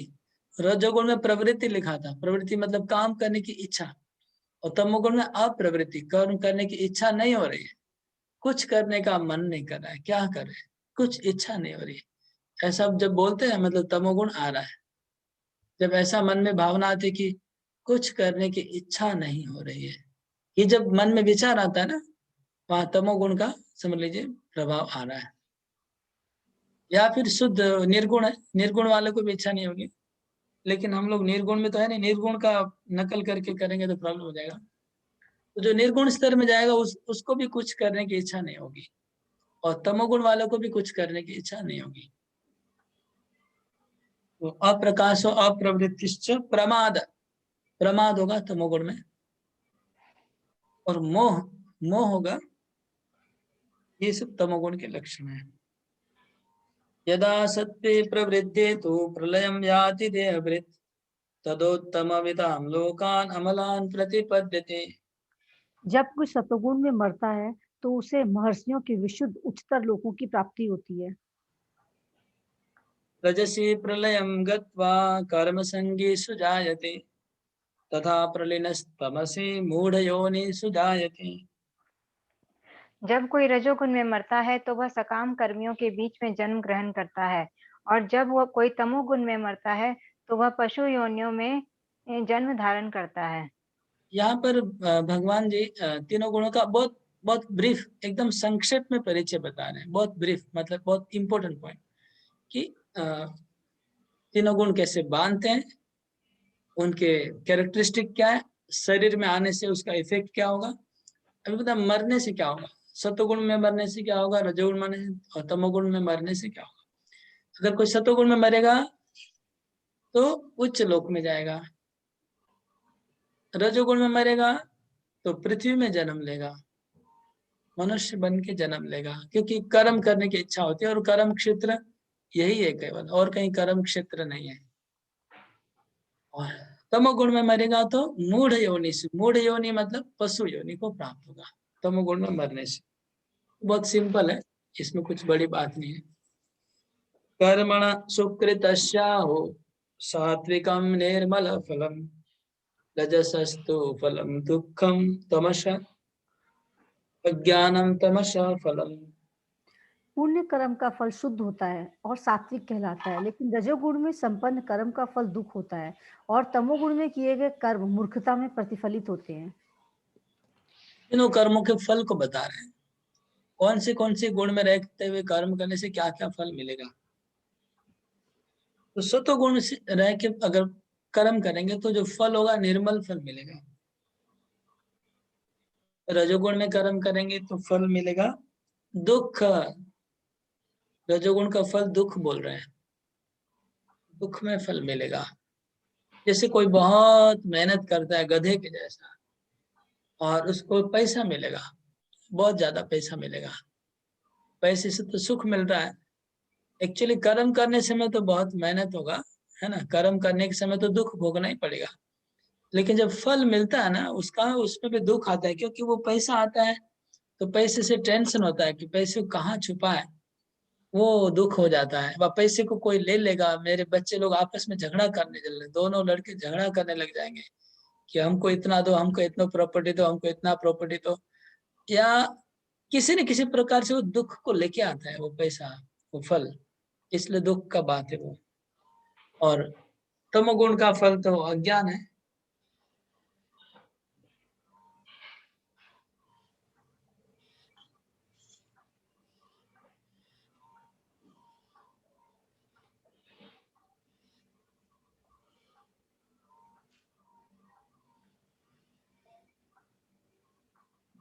इस श्लोक का तात्पर्य अच्छे से पढ़िएगा। मैंने जो जो तात्पर्य ऑलरेडी बोल दिया बीच बीच में, एक एक पॉइंट सब कुछ जो लिखा था प्रभुपाद जी ने, लेकिन आप लोग ये तात्पर्य बहुत अच्छे से पढ़ना होगा। आपका अगले आंसर के लिए होमवर्क जो दूंगा उसमें आंसर में इसी तात्पर्य से आंसर मिलेगा आपको। सत्वात् संजायते ज्ञानम रजसो लोभ एव च प्रमाद मोह तमसो भवतो अज्ञानमेव च। सतोगुण से वास्तविक ज्ञान उत्पन्न होता है, रजोगुण से लोभ उत्पन्न होता है और तमोगुण से अज्ञान, प्रमाद और मोह उत्पन्न होते हैं। एक ही बात रिपीट हुई है, सतोगुण से ज्ञान उत्पन्न होगा, रजोगुण से लोभ उत्पन्न होगा और तमोगुण से अज्ञान और अंधेरा मोह उत्पन्न होगा। सतोगुण से ज्ञान उत्पन्न होने वाला है, अगर सतोगुण में रहेंगे तो ज्ञान उत्पन्न होगा, अच्छा काम। अगर रजोगुण में रहेंगे तो लोभ आता बढ़ता जाएगा, तमोगुण में रहे तो मोह उत्पन्न होगा। ऊर्ध्वं गच्छन्ति सत्त्वस्था मध्ये तिष्ठन्ति राजसा जघन्य गुणवृत्तिस्था अधो गच्छन्ति तामसा। सतोगुणी व्यक्ति क्रमशः उच्च लोकों को ऊपर जाते हैं, रजोगुणी इसी पृथ्वी लोक में रह जाते हैं और जो अत्यंत गर्हित तमोगुण में स्थित है वे नीचे नरक लोकों को जाते हैं। तो सतोगुण में रहेंगे तो हमेशा ऊपर ऊपर जाते रहेंगे, हमारा प्रगति होता रहेगा। हाँ, एक फायदा है सतोगुण में रहना। जब तक हम लोग शुद्ध भक्त नहीं बनेंगे, जब तक हम लोग निर्गुण स्तर में नहीं जाएंगे, तब तक सतोगुण में रहना चाहिए, तो हम आगे आगे बढ़ते जाएंगे ऊपर। और अगर रजोगुण में रहेंगे तो आपका जो गति है वो स्ट्रेट होगा, इधर ही।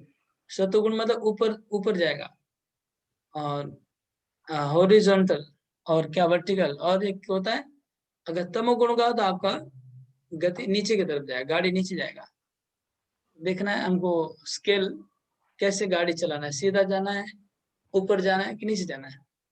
अगर सतोगुण में रहेंगे तो ऊपर ऊपर ऊपर ऊपर जाते रहेंगे। रजोगुण में सीधा सेम लेवल पे आप ट्रैवलिंग करते रहेंगे, कहीं आगे बढ़ेंगे नहीं, कहीं ऊपर नहीं जाएंगे नीचे नहीं जाएंगे, सेम जगह रहते रहेंगे। तमोगुण में जाएंगे। नान्यं गुणेभ्यो कर्तारं यदा द्रष्टानुपश्यति गुणेभ्यश्च परं वेत्ति मद्भावं सोऽधिगच्छति। जब कोई यह अच्छी तरह जान लेता है कि समस्त कार्यों में प्रकृति के तीनों गुणों के अतिरिक्त अन्य कोई कर्ता नहीं है, और जब वह परमेश्वर को जान लेता है जो इन 3 गुणों से परे है, तो वह मेरे दिव्य स्वभाव को प्राप्त होता है। तो देखिए भगवान ने स्टार्टिंग में कहा था वो बात बोल रहे हैं, इधर अभी कंक्लूड कर रहे हैं। तीनों गुणों का चैप्टर को समराइज किया जा रहा है, कंक्लूड किया जा रहा है कि नान्यम गुणेभ्यो कर्तार, गुण ही सब कुछ कर रहे हैं। ये बात पहले 2 श्लोकों में आ चुकी है, 7वें अध्याय में और 13वें अध्याय में। ना अन्यम गुणेभ्यो कर्ता, गुण के अलावा दूसरा कोई करने वाला नहीं है। यदा दृष्टा अनुपस्थिति, जब ये देखना सीख जाएंगे कि गुण सब कुछ करवा रहे हैं। हाँ, कोई बहुत बड़ा काम कर रहा है तो उसको मत देखिए, उस गुण देखिए, उसके अंदर रजोगुण करवा रहा है, ऐसा सोचिए। सतोगुण करवा रहा है, तमोगुण करवा रहा है। वह हम भी कुछ कर रहे हैं तो हमको रजोगुण करवा रहा है, तमोगुण करवा रहा है, सतोगुण करवा रहा है। सोचिए, जब तक हम निर्गुण कुछ नहीं करते तो बाकी कोई कार्यों को अप्रिशिएट करके फायदा नहीं है। तो ये जब तक ये कोई देख लेगा, देखता नहीं है कि दृष्टा अनुपस्थिति, अनुपस्थिति मतलब अनुपस्थिति, पस्थिति मतलब देखना, अनुपस्थिति मतलब शास्त्र के दृष्टि से देखना, आध्यात्मिक दृष्टि से देखना, उसको अनुपस्थिति कहते हैं। गुणेभ्यश्च परम वेत्ति, और साथ में ये भी देखना होगा कि लेकिन कृष्ण इन तीनों गुणों से ऊपर है, उनकी कोई भी कार्य गुण में नहीं है। हम लोग के सब कार्य गुण के द्वारा हो रहे हैं, लेकिन कृष्ण के कार्य गुण के द्वारा नहीं हो रहे हैं। कृष्ण के कार्यों को हमें सुनना पड़ेगा, कृष्ण की लीलाओं को सुनना पड़ेगा, और सुनने से पता चलेगा कि इसमें हमको एनालिसिस करना चाहिए कि कोई मनुष्य कार्य करता है तो किससे इंस्पिरेशन मिलता है, गुणों से, और भगवान कैसे कर रहे हैं कार्य, किससे इंस्पायर हो, उनमें गुणों का कहाँ प्रभाव है भगवान की एक्टिविटी में। ये जो समझ जाएंगे कि कृष्ण 3 गुणों के ऊपर है और आत्मा भी 3 गुणों के ऊपर है, 2 चीज जब समझ जाएंगे तो क्या होगा, मद भावम सो अधिक अच्छी, मेरे भाव को प्राप्त होगा। तो एक ही बात है, मद भावम मतलब वही हो गया पहले जैसा, भगवान के स्वभाव को प्राप्त होगा।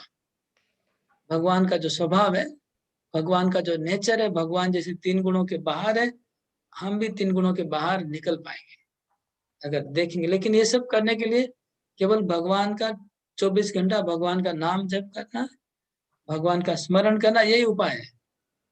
और अलग से 3 गुणों के बारे में सोचते रहेंगे तो काम नहीं होगा, खाली सोचने से फायदा नहीं होगा। गुणानेतानतीत्य त्रिन देहि देह समुद्भवान जन्म मृत्यु जरा दुखे विमुक्तोऽमृतम् अश्नुते। जब देहधारी जीव भौतिक शरीर से संबंध इन तीनों गुणों को लांघने में समर्थ होता है, तो वह जन्म मृत्यु बुढ़ापा तथा उनके कष्टों से मुक्त हो जाता है और इसी जीवन में अमृत का भोग कर सकता है। गुणान एतान अतित्य, अतित्य मतलब अतिक्रमण करना है। तीन, तीन मतलब त्रिन, देखिए हम लोग 3 बोलते हैं हिंदी में, संस्कृत में त्रिन लिखा है, एक ही है, त्रिन व तीन। ये 3 गुणों को अगर अतिक्रमण कर जाएंगे, देही मतलब देह में बंधा हुआ, देह में बंधा हुआ देही आत्मा जो देह से बंधा हुआ है, वो 3 गुणों को अतिक्रम कर जाएगा तो क्या होगा, जन्म मृत्यु जरा दुखे विमुक्तोऽमृतम् अश्नुते, उसको जन्म मृत्यु जरा व्याधि के दुखों को भोगना नहीं पड़ेगा। जन्म मृत्यु जरा व्याधि के दुख शरीर से जुड़े हुए हैं, और अगर हम अपने आप को शरीर से अलग समझ जाएंगे कि मैं आत्मा हूँ, मैं शरीर नहीं हूँ, तो अमृत तत्व का अश्नुते, अश्नुते मतलब आस्वादन करेगा, खाएगा, पिएगा, अमृत को पान करेगा। ये कौन सा अमृत का पान करेगा, मैंने पहले भी पूछा था, आप लोग को पता है, याद है, कौन सा अमृत का पान करने को बोल रहे भगवान? जन्म मृत्यु जरा व्याधि से मुक्ति। ये अमृत मतलब कोई रस है जो उनको पीने मिलेगा, ये देवताओं को पिलाया था, कौन सा अमृत? क्या वो कुंभ मेले में जो अमृत आता है वो अमृत पिएगा? जन्म मृत्यु के बंधन से मुक्ति प्रभु जी। ये अमृत का अर्थ हमने बताया था, जो मृत नहीं हो रहा उसको अमृत बोलते हैं। मृत मतलब डेड बॉडी, मरना। यहाँ भक्ति रूपी रस भी नहीं है, भक्ति रूपी रस भी नहीं है, आनंद भी नहीं है, नहीं, ये सब नहीं है। अमृत रस मतलब बताता हूँ, ये अमृत मतलब, मृत मतलब मरना, जब का आनंद नहीं, गलत है, जब का आनंद नहीं है, समझने का प्यार करिए।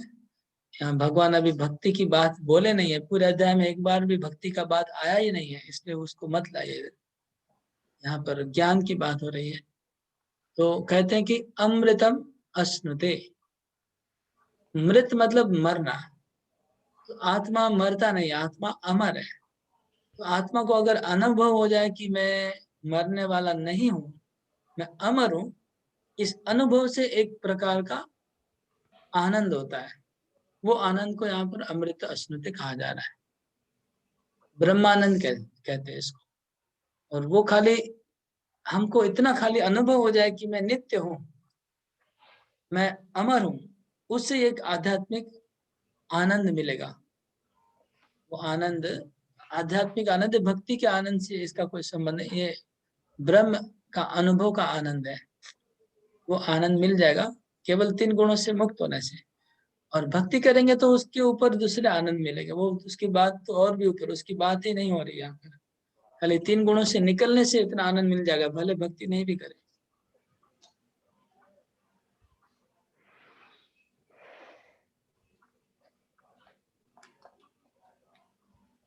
ये ज्ञानियों के लिए है। ज्ञानी लोग ऐसे आनंद को प्राप्त कर लेंगे, ब्रह्मानंद को, इस प्रोसेस के द्वारा। खाली ये सोचने से कि मैं शरीर नहीं हूं, मैं आत्मा हूं। अर्जुन का प्रश्न है, अर्जुना उवाच केलिंगे स्त्रीन् गुणानेतान् अतित्तो भवति प्रभो किमाचार कथं चेतान् त्रीन् गुणान् अतिवर्तते। अर्जुन ने कहा, हे भगवान, जो इन तीनों गुणों से परे है, वह किन लक्षणों के द्वारा जाना जाता है, उसका आचरण कैसा होता है और वह प्रकृति के गुणों को किस प्रकार लांघता है। तो अर्जुन ने बहुत इंपॉर्टेंट प्रश्न पूछा है, क्योंकि भगवान ने अभी तक भक्ति की बात की नहीं है पूरे अध्याय में।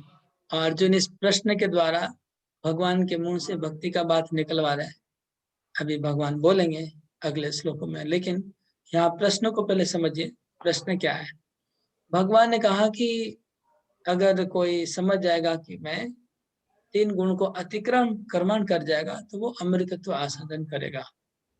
तो अर्जुन का प्रश्न है कि 3 गुणों के द्वारा अतिक्रमण कोई किया है कि नहीं, उसके लक्षण क्या है, कैसे पता चले कि हम 3 गुण को अतिक्रमण कर गए? ये पहला प्रश्न है। दूसरा प्रश्न है कि उनका 3 गुणों से जो अतिक्रमण कर जाएगा वो व्यवहार कैसे करेगा, उसका व्यवहार कैसा होगा? क्योंकि वो तो फिर तो ब्रह्म विलीन हो जाएगा, तो किसी से व्यवहार नहीं कर पाएगा, उसका आचार आचरण कैसा होगा?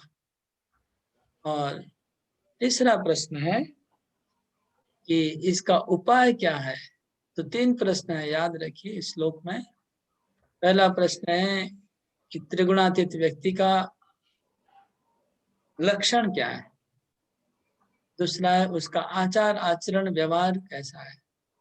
तीसरा प्रश्न है उसको प्राप्त करने का उपाय क्या है। तीनों प्रश्नों का भगवान उत्तर दे रहे हैं। हाँ, श्री भगवान वाच प्रकाशम च प्रवृत्तिं च मोहमेव च पांडव न द्वेष्टि संप्रवृत्तानि न निवृत्तानि कांक्षति उदासीनवदासीनो गुणैर्यो न विचाल्यते गुणा वर्तन्ते इत्येव योऽवतिष्ठति नेङ्गते समदुःख सुखं स्वस्थ समलोष्ट्रास्मकाञ्चन तुल्यप्रिया प्रियो धीरस् तुल्यनिन्दात्मसंस्तुति मानापमानयो तुल्यो मित्रारिपक्षयो सर्वारंभ परित्यागी गुणातीता स उच्यते। भगवान ने कहा, हे पांडुपुत्र, जो प्रकाश, आसक्ति तथा मोह के उपस्थित होने पर न तो उनसे घृणा करता है, न लुप्त हो जाने पर उनकी इच्छा करता है, जो भौतिक गुणों की इन समस्त प्रतिक्रियाओं से निश्चल तथा अविचलित रहता है, और जो यह जानकर कि केवल गुण ही क्रियाशील हैं, उदासीन तथा दिव्य बन जाता है, जो अपने आप में स्थित है, वह सुख तथा दुख को एक समान मानता है, जो मिट्टी के ढेले, पत्थर एवं स्वर्ण के टुकड़ों को समान दृष्टि से देखता है, जो अनुकूल तथा प्रतिकूल के प्रति समान बना रहता है, जो धीर है और प्रशंसा तथा बुराई, मान तथा अपमान में समान भाव से रहता है, जो शत्रु तथा मित्र के साथ समान व्यवहार करता है और जिसके सारे भौतिक कार्यों का परित्याग कर देता है, ऐसे व्यक्ति को प्रकृति के गुणों से अतीत कहते हैं। इसमें 4 श्लोक एक साथ आ गए। तो पहले जो 2 श्लोक है, पहले 2 श्लोक के अर्जुन का पहले प्रश्न का उत्तर है। दूसरे जो 2 श्लोक हैं वो अर्जुन के दूसरे प्रश्न का उत्तर है। श्लोक नंबर 22-23 अर्जुन के पहले प्रश्न का पहला प्रश्न था कि त्रिगुणातीत व्यक्ति के लक्षण कैसे हैं, तो वो श्लोक नंबर 22 और 23, और वो कैसे व्यवहार करता है, आचरण करता है, वो श्लोक नंबर 24-25, और तीसरे प्रश्न का उत्तर श्लोक नंबर 26 और 27। ऐसे भगवान ने 2-2 श्लोकों में उत्तर दिया। ठीक है, तो हम ये प्रश्न को समझते हैं। पहला प्रश्न कि उसका लक्षण क्या है। उसका लक्षण, प्रभुपाद का तात्पर्य जो आधा तात्पर्य पहले श्लोक पहले प्रश्न का उत्तर है और आधा तात्पर्य दूसरे प्रश्न का उत्तर है। वो आपको उसके हिसाब से पढ़ना सीखना चाहिए। तात्पर्य पढ़ना, श्लोक से आपको कनेक्ट करना चाहिए तात्पर्य को। तो पहले 2 श्लोकों का तात्पर्य, फिर 2 श्लोकों का तात्पर्य दिया है। तो प्रकाशम प्रवृत्तिम च मोहम एव च पांडव न द्वेष्टि संप्रवृत्तानि नवनीतानि कांक्षति। बहुत सरल है, इसको आप याद भी रख पाएंगे। तो 3 गुणों के ऊपर है। उसका लक्षण क्या है? उसका पहला लक्षण यह है कि प्रकाश, प्रकाश मतलब सतोगुण। ठीक है। प्रवृत्ति, प्रवृत्ति मतलब रजोगुण। मोह, मोह मतलब तमोगुण। तो प्रकाश जब आएगा मतलब सतोगुण की वजह से, या फिर प्रवृत्ति आएगी रजोगुण की वजह से, या मोह आएगा तमोगुण की वजह से। तो तीनों गुण के इस प्रकार से आने से उसको वो द्वेष भी नहीं करेगा और उसको आसक्ति भी नहीं करेगा। मतलब समझ लीजिए वो शरीर में है त्रिगुणातीत व्यक्ति, उसके शरीर में ये तीनों चीज आती रहेगी जाती रहेगी, लेकिन वो तीनों चीजों से वो इन्फ्लुएंस नहीं होगा, उसमें इन्वॉल्व नहीं होगा। ये पहला लक्षण है। जो त्रिगुणातीत व्यक्ति है उसके शरीर में अगर प्रकाश आएगा चला जाएगा, उसको वो केयर नहीं करेगा। मतलब सतोगुण को भी केयर नहीं करेगा, पता नहीं देगा। रजोगुण आएगा तो भी वो पता नहीं देगा, तमोगुण आएगा तो भी डरेगा नहीं। ये हो गया पहला लक्षण। इसका मतलब क्या? उसका नींद आया, नींद आके चला गया, अपना काम करके चला गया। ऐसे सब गुण आएंगे और चले जाएंगे, लेकिन वो अपना अलग से बना रहेगा। ये सब अवस्था है हम लोग के समझ के बहुत ऊपर है, हम लोग समझ नहीं पाएंगे। जड़ भरत सुखदेव गोस्वामी उस लेवल की बातें हो रही है। उसके बाद उदासीन अवदासीन गुणे रेव न विचार लेते हो। उदासीन रहेगा, उदासीन रहेगा मतलब वो सतोगुण को अप्रिशिएट नहीं करेगा, रजोगुण को भी अप्रिशिएट नहीं करेगा, तमोगुण को भी अप्रिशिएट नहीं करेगा, उदासीन रहेगा। लेकिन जो व्यक्ति 3 गुणों के अंदर फंसा हुआ है वो रजोगुण से प्रभावित हो जाएगा, कभी सतोगुण से, कभी जो गुण आएगा उसमें वो मत हो जाएगा, उसमें लग जाएगा।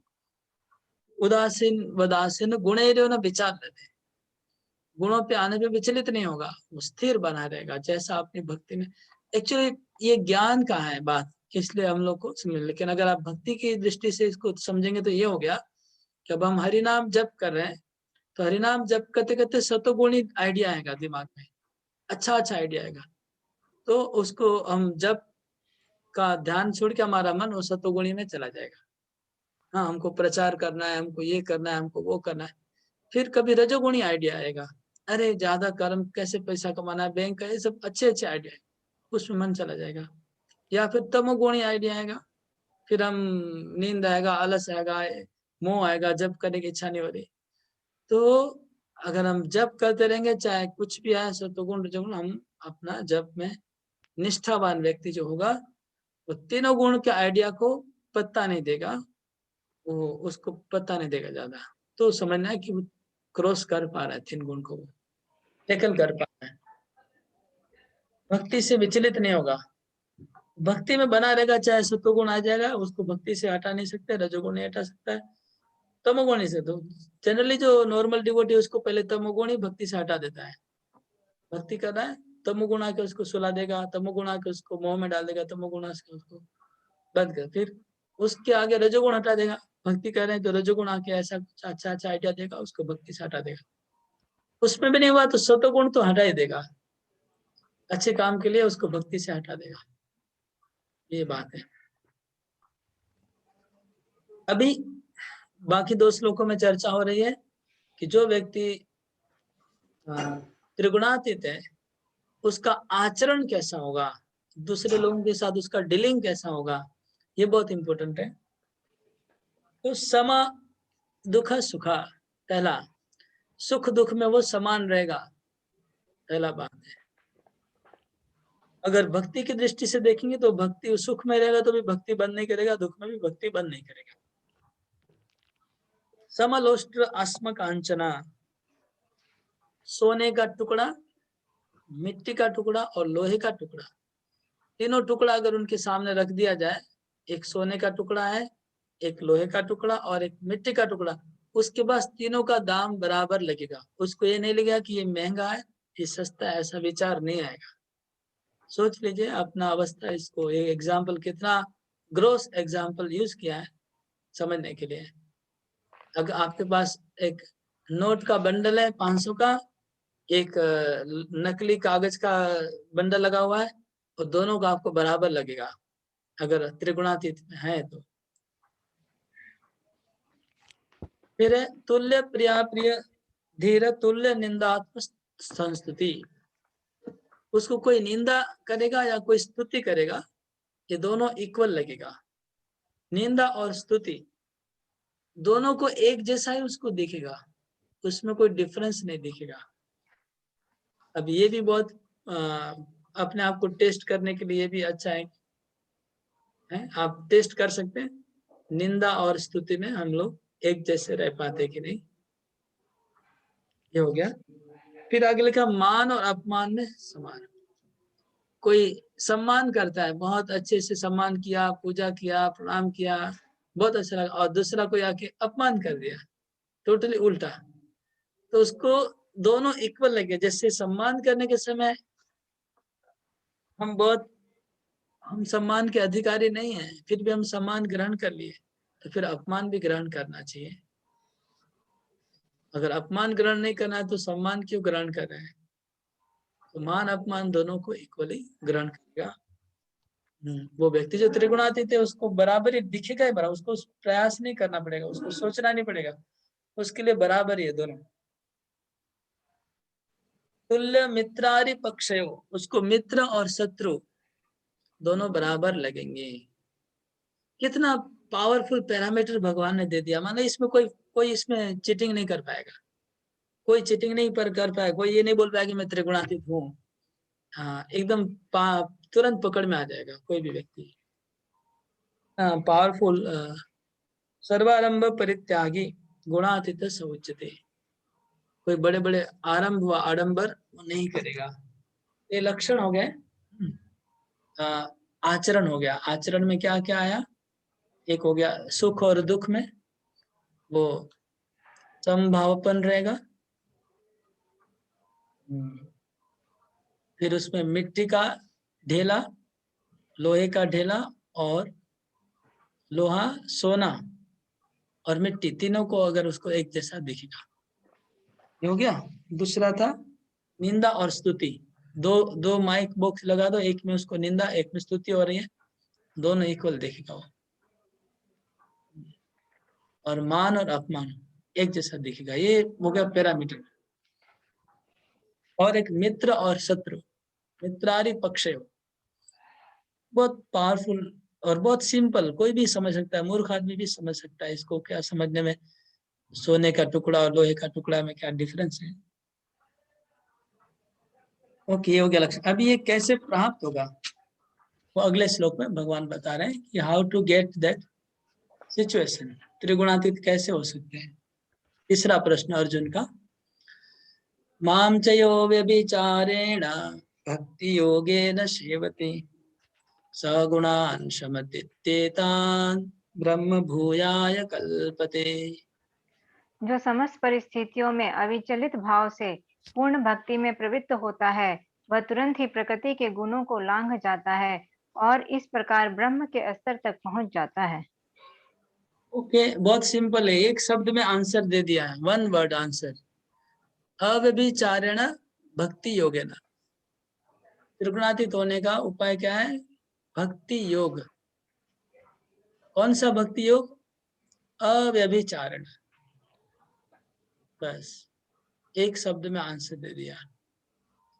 तो अभी अव्यभिचारी भक्ति क्या है ये समझना होगा। तो भक्ति योग तो सबको पता है। भक्ति योग मतलब श्रवण कीर्तन विष्णु स्मरणम पाद सेवनम अर्चनम वंदनम दास्यम सत्यम आत्मनिवेदनम। भगवान का नाम जप करना, उनका कीर्तन करना, भगवान का स्मरण करना, उनका पूजा करना, भोग लगाना, प्रसाद पाना, भागवतम भगवत गीता इसमें डूबे, ये भक्ति हो गया। लेकिन भक्ति कैसा होना चाहिए? अव्यभिचारी। व्यभिचारी और अव्यभिचारी इस सब के ऊपर हमारा अभी रिसेंटली बहुत डिस्कस हो रहा था। ये जो संदर्भ का क्लास हो रहा है, तत्व संदर्भ हम लोग स्टडी कर रहे थे, उसमें हमारे टीचर इसको लेके बहुत, इसके ऊपर बहुत डिस्कस हुआ है। संदर्भ में व्यभिचारी और अव्यभिचारी का अर्थ क्या होता है,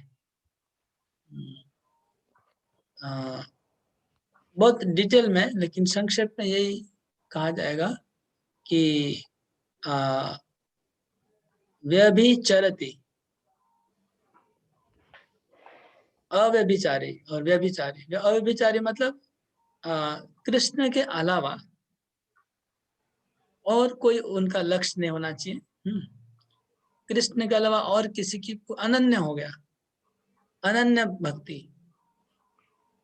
कृष्ण के अलावा और किसी को पूजा नहीं होगा और कभी एक सेकंड भी छूटेगा नहीं। दो चीज, एक नंबर है केवल कृष्ण की भक्ति करेंगे, और दूसरा बात है कभी भी वो भक्ति बंद नहीं होगा। ये अव्यभिचारी भक्ति है। ऐसी भक्ति करने से त्रिगुणातीत हो सकते हैं, कोई भी हो सकता है। और सगुणान समतीत्येतान ब्रह्म भूयाय कल्पते। गुणों से अतिक्रमण करके जाएगा कहाँ? भगवान कहते हैं ब्रह्म भूयाय। ब्रह्म भूयाय मतलब ब्रह्मभूत अवस्था प्राप्त होगी। तो ब्रह्मभूत अवस्था क्या है? ब्रह्मभूत अवस्था मतलब त्रिगुणातीत अवस्था। मैं आत्मा हूँ, मैं शरीर नहीं हूँ, इसको ब्रह्मन रियलाइजेशन, आत्म साक्षात्कार हो जाएगा। ये भगवान बता रहे, उसको आत्म साक्षात्कार हो जाएगा। तो अव्यभिचारी भक्ति से आत्म साक्षात्कार होना ये बड़ी बात नहीं है। आत्म साक्षात्कार तो बहुत मामूली है, मतलब हम लोग के लिए बहुत बड़ी बात है, एक दृष्टि में मामूली है। तो आत्म साक्षात्कार के ऊपर क्या है? परमात्मा साक्षात्कार, उसके ऊपर क्या है? भगवत साक्षात्कार, उसके ऊपर क्या है? प्रेम। ये बहुत ऊपर ऊपर ऊपर है। तो यहाँ पर केवल आत्म साक्षात्कार क्यों कहा गया, और कुछ इसके ऊपर कुछ नहीं बताया भगवान ने? इसका मतलब ये हुआ कि अव्यभिचारी भक्ति करने से आत्म साक्षात्कार तो हो ही जाएगा और बहुत कुछ होगा, लेकिन इस अध्याय का जो लक्ष्य है ज्ञान योग का, वो आत्म साक्षात्कार है।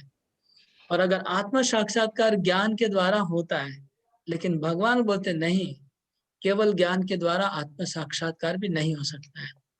आत्म साक्षात्कार करना है तो भी अव्यभिचारी भक्ति करनी पड़ेगी, तभी आत्म साक्षात्कार अल्टीमेटली हो पाएगा। ये भगवान ने बोला। उसके बाद अगर ऊपर बढ़ना है तो फिर और ऊपर बढ़ सकते हैं उसी भक्ति के द्वारा। अगला श्लोक, ब्रह्मणो हि प्रतिष्ठाहम् अमृतस्य व्यवस्य च शाश्वतस्य च धर्मस्य सुखस्यैकान्तिकस्य च। और मैं ही उस निराकार ब्रह्म का आश्रय हूँ, जो अमर्त्य, अविनाशी तथा शाश्वत है और चरम सुख का स्वाभाविक पद है। तो इस अध्याय का जो लक्ष्य है वो ब्रह्मन साक्षात्कार है, ब्रह्म ज्ञान की प्राप्ति, त्रिगुणातीत अवस्था, ब्रह्म ज्योति, ब्रह्मभूत अवस्था।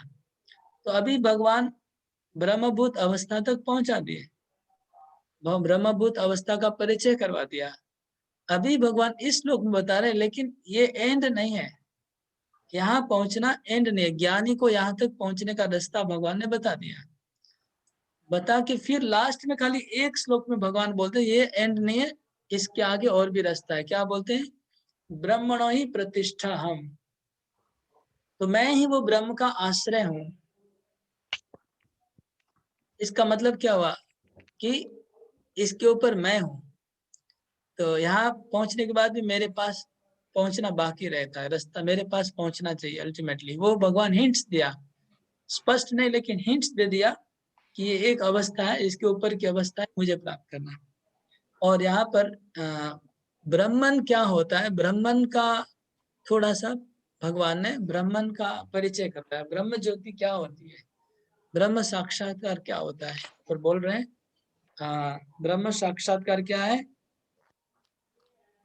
अमृत, शाश्वत और एकांतिक सुख। शाश्वतस्य च धर्मस्य सुखस्य एकांतिकस्य च, यह है ब्रह्म का डेफिनेशन।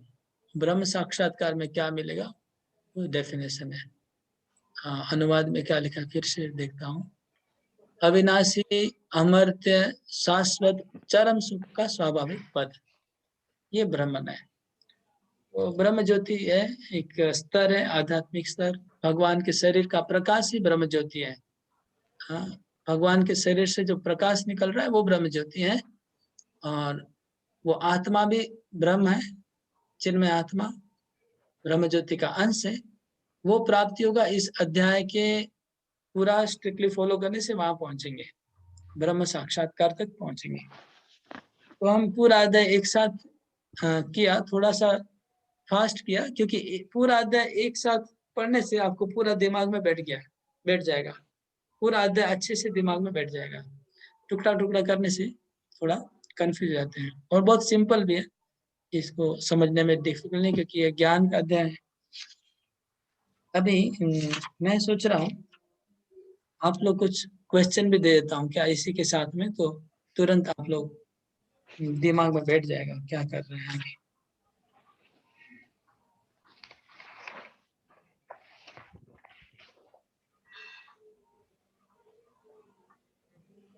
इस श्लोक के तात्पर्य में प्रभुपाद जी ने पूरे अध्याय का सार बता दिया। इस श्लोक के तात्पर्य में पूरा अध्याय को रिवाइज करते हैं, प्लस भक्ति को पूरा जोर से एस्टेब्लिश करते हैं भगवान प्रभुपाद जी। इसको पढ़ लिया जाए प्रभु पूरा? हाँ, इसको पूरा पढ़ लें, इस वाले में इसको पूरे इसका तात्पर्य को पूरा पढ़ने में बहुत टाइम जाएगा। फटाफट पढ़ दूंगी, इससे थोड़ा सा ना वो हो जाएगा। अच्छा, एक मिनट, तो मैं बोलता हूँ कहाँ कहाँ पढ़ना है। ओके, एक एक पैराग्राफ पढ़ लीजिए तीनों आप लोग। पढ़ती प्रभु, स्टार्ट कर रही हूँ। ब्रह्म का स्वरूप है अमरता, अविनाशिता, शाश्वतता तथा सुख। ब्रह्म को दिव्य साक्षात्कार का शुभ आरंभ है। परमात्मा इस दिव्य साक्षात्कार की मध्य तथा द्वितीय अवस्था है और भगवान परम सत्य के चरम साक्षात्कार हैं। अतएव परमात्मा तथा निराकार ब्रह्म दोनों ही परम पुरुष के भीतर रहते हैं। 7वें अध्याय में बताया जा चुका है कि प्रकृति परमेश्वर की अपरा शक्ति की अभिव्यक्ति है। भगवान इस अपरा प्रकृति में परा प्रकृति को गर्भस्थ करते हैं और भौतिक प्रकृति के लिए यह आध्यात्मिक स्पर्श है।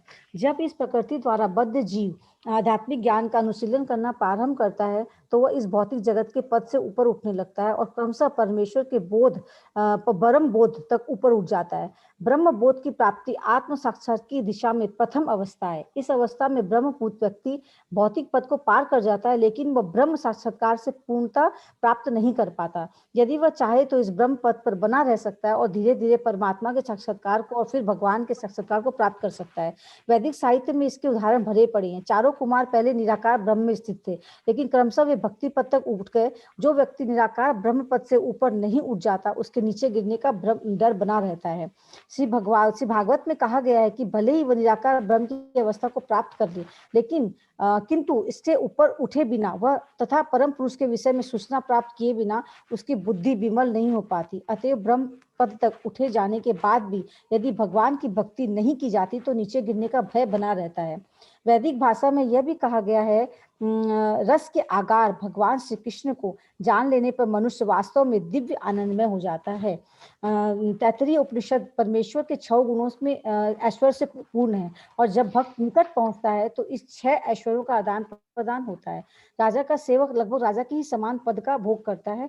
इस प्रकार के शाश्वत सुख, अविनाशी सुख तथा शाश्वत जीवन भक्ति के साथ साथ चलते हैं। अतएव भक्ति में ब्रह्म साक्षात्कार या शाश्वतता या अमरता सम्मिलित रहती है। भक्ति में पवित्र व्यक्ति में ये पहले ही से ही प्राप्त हो जाती है। ओके, आगे पढ़ो। हाँ पढ़ी, हाँ सब कुछ लिखा गया इसके अंदर में प्रभु। हाँ जीव पूरा यद्यपि ऐसे कंटिन्यू। जीव यद्यपि स्वभाव से ब्रह्म होता है, लेकिन उसमें भौतिक जगत का प्रभुत्व जताने की इच्छा रहती है, जिसके कारण वह नीचे गिरता है। अपनी स्वाभाविक स्थिति में जीव तीनों गुणों से परे होता है, लेकिन प्रकृति के संसर्ग में वह अपने को तीनों गुणों सतो, रजो तथा तमोगुण से में बांध लेता है। इन्हीं तीनों गुणों के संसर्ग के कारण उसमें भौतिक जगत का प्रभुत्व जताने की इच्छा होती है। पूर्ण कृष्ण भावनामृत में भक्ति में प्रवृत्त होने पर वह तुरंत दिव्य पद को प्राप्त होता है, और उसमें प्रकृति के को वश में करने की जो अवैध इच्छा है वह दूर हो जाती है। अतएव भक्तों की संगति करके भक्ति की नौ विधियों श्रवण कीर्तन स्मरण आदि का अभ्यास करना चाहिए। धीरे धीरे ऐसी संगति से तथा गुरु के प्रभाव से मनुष्य को प्रभुता जताने वाली इच्छा समाप्त हो जाएगी, और वह भगवान की दिव्य प्रेमा भक्ति में दृढ़ता पूर्वक स्थित हो सकेगा। इस विधि की स्तुति इस अध्याय के 22वें श्लोक से लेकर इस अंतिम श्लोक तक की गई है। भगवान की भक्ति अतीव सरल है। मनुष्य को चाहिए कि भगवान की सेवा में लगे, श्री विग्रह को अर्पित भोजन का उच्छिष्ट खाए, भगवान के चरण कमलों पर चढ़ाए गए पुष्पों की सुगंध सूंघे, भगवान के लीला स्थलों का दर्शन करे, भगवान के विभिन्न कार्यकलापों और उनके भक्तों के साथ प्रेम विनिमय के बारे में पढ़े, सदा हरे कृष्ण कृष्ण कृष्ण हरे हरे, हरे राम राम राम हरे हरे इस महामंत्र की दिव्य ध्वनि का कीर्तन करे, और भगवान तथा उनके भक्तों के आविर्भाव तथा तिरोधान को मनाने वाले दिनों में उपवास करे। ऐसा करने से मनुष्य समस्त भौतिक गतिविधियों से विरक्त हो जाएगा। इस प्रकार जो व्यक्ति अपने को ब्रह्म ज्योति या ब्रह्म बोध के विभिन्न प्रकारों में स्थित कर सकता है, वह गुणात्मक रूप से भगवान के तुल्य है। अरे बोल, देखिए मैंने पूरे लेक्चर में जो जो बातें बोली थी सब बातें इसमें आ गई ना, आप नोट किया होगा। जो कुछ मैंने बोला था सब तात्पर्य। और भी देखिए एक बात और खासियत देखिए इस तात्पर्य की, अगर कोई व्यक्ति केवल इस श्लोक का तात्पर्य पढ़ ले और कुछ नहीं पढ़े केवल इसका तात्पर्य, उसको सब कुछ मिल जाएगा जो भी चाहिए। जैसे कई लोग इंटेलिजेंट होते हैं ना, वो क्या करते हैं, कोई जब आप उसको बुक दीजिए तो बुक का या पहला पेज पढ़ लेगा या लास्ट पेज पढ़ेगा, उसको पता है लास्ट पेज पढ़ने से पता चले कंक्लूजन क्या है। कुछ लोग बुद्धिमानी करना चाहते हैं, ऐसे चतुराई करना चाहते हैं, ऐसे कोई चतुराई करके सोचेगा कि मैं 14वां अध्याय का लास्ट पढ़ लेता हूँ क्या है।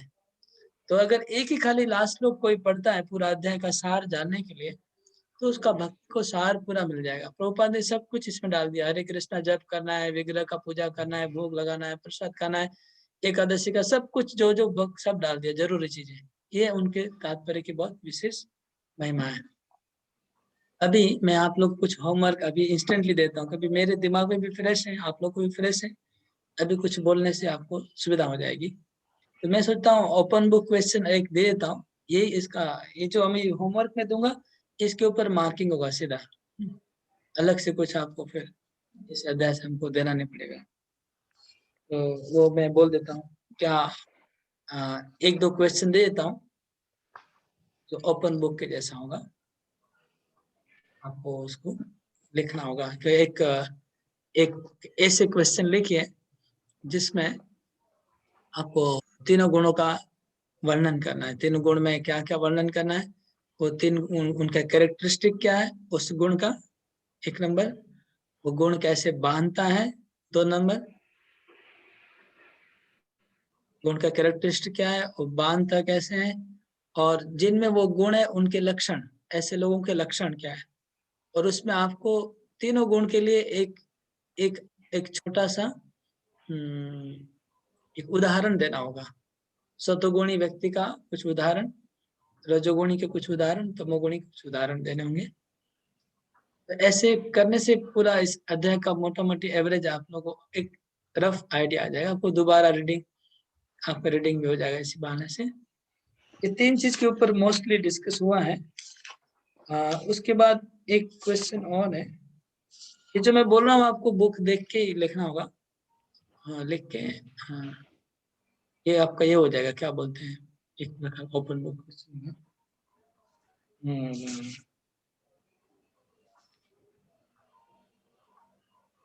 और एक क्वेश्चन होना चाहिए कि ये अर्जुन के जो 3 प्रश्न थे और तीनों प्रश्न के भगवान के उत्तर एक उसमें ऐड करिए। फर्स्ट क्वेश्चन में एक चीज ऐड करिए कि आप अपने जीवन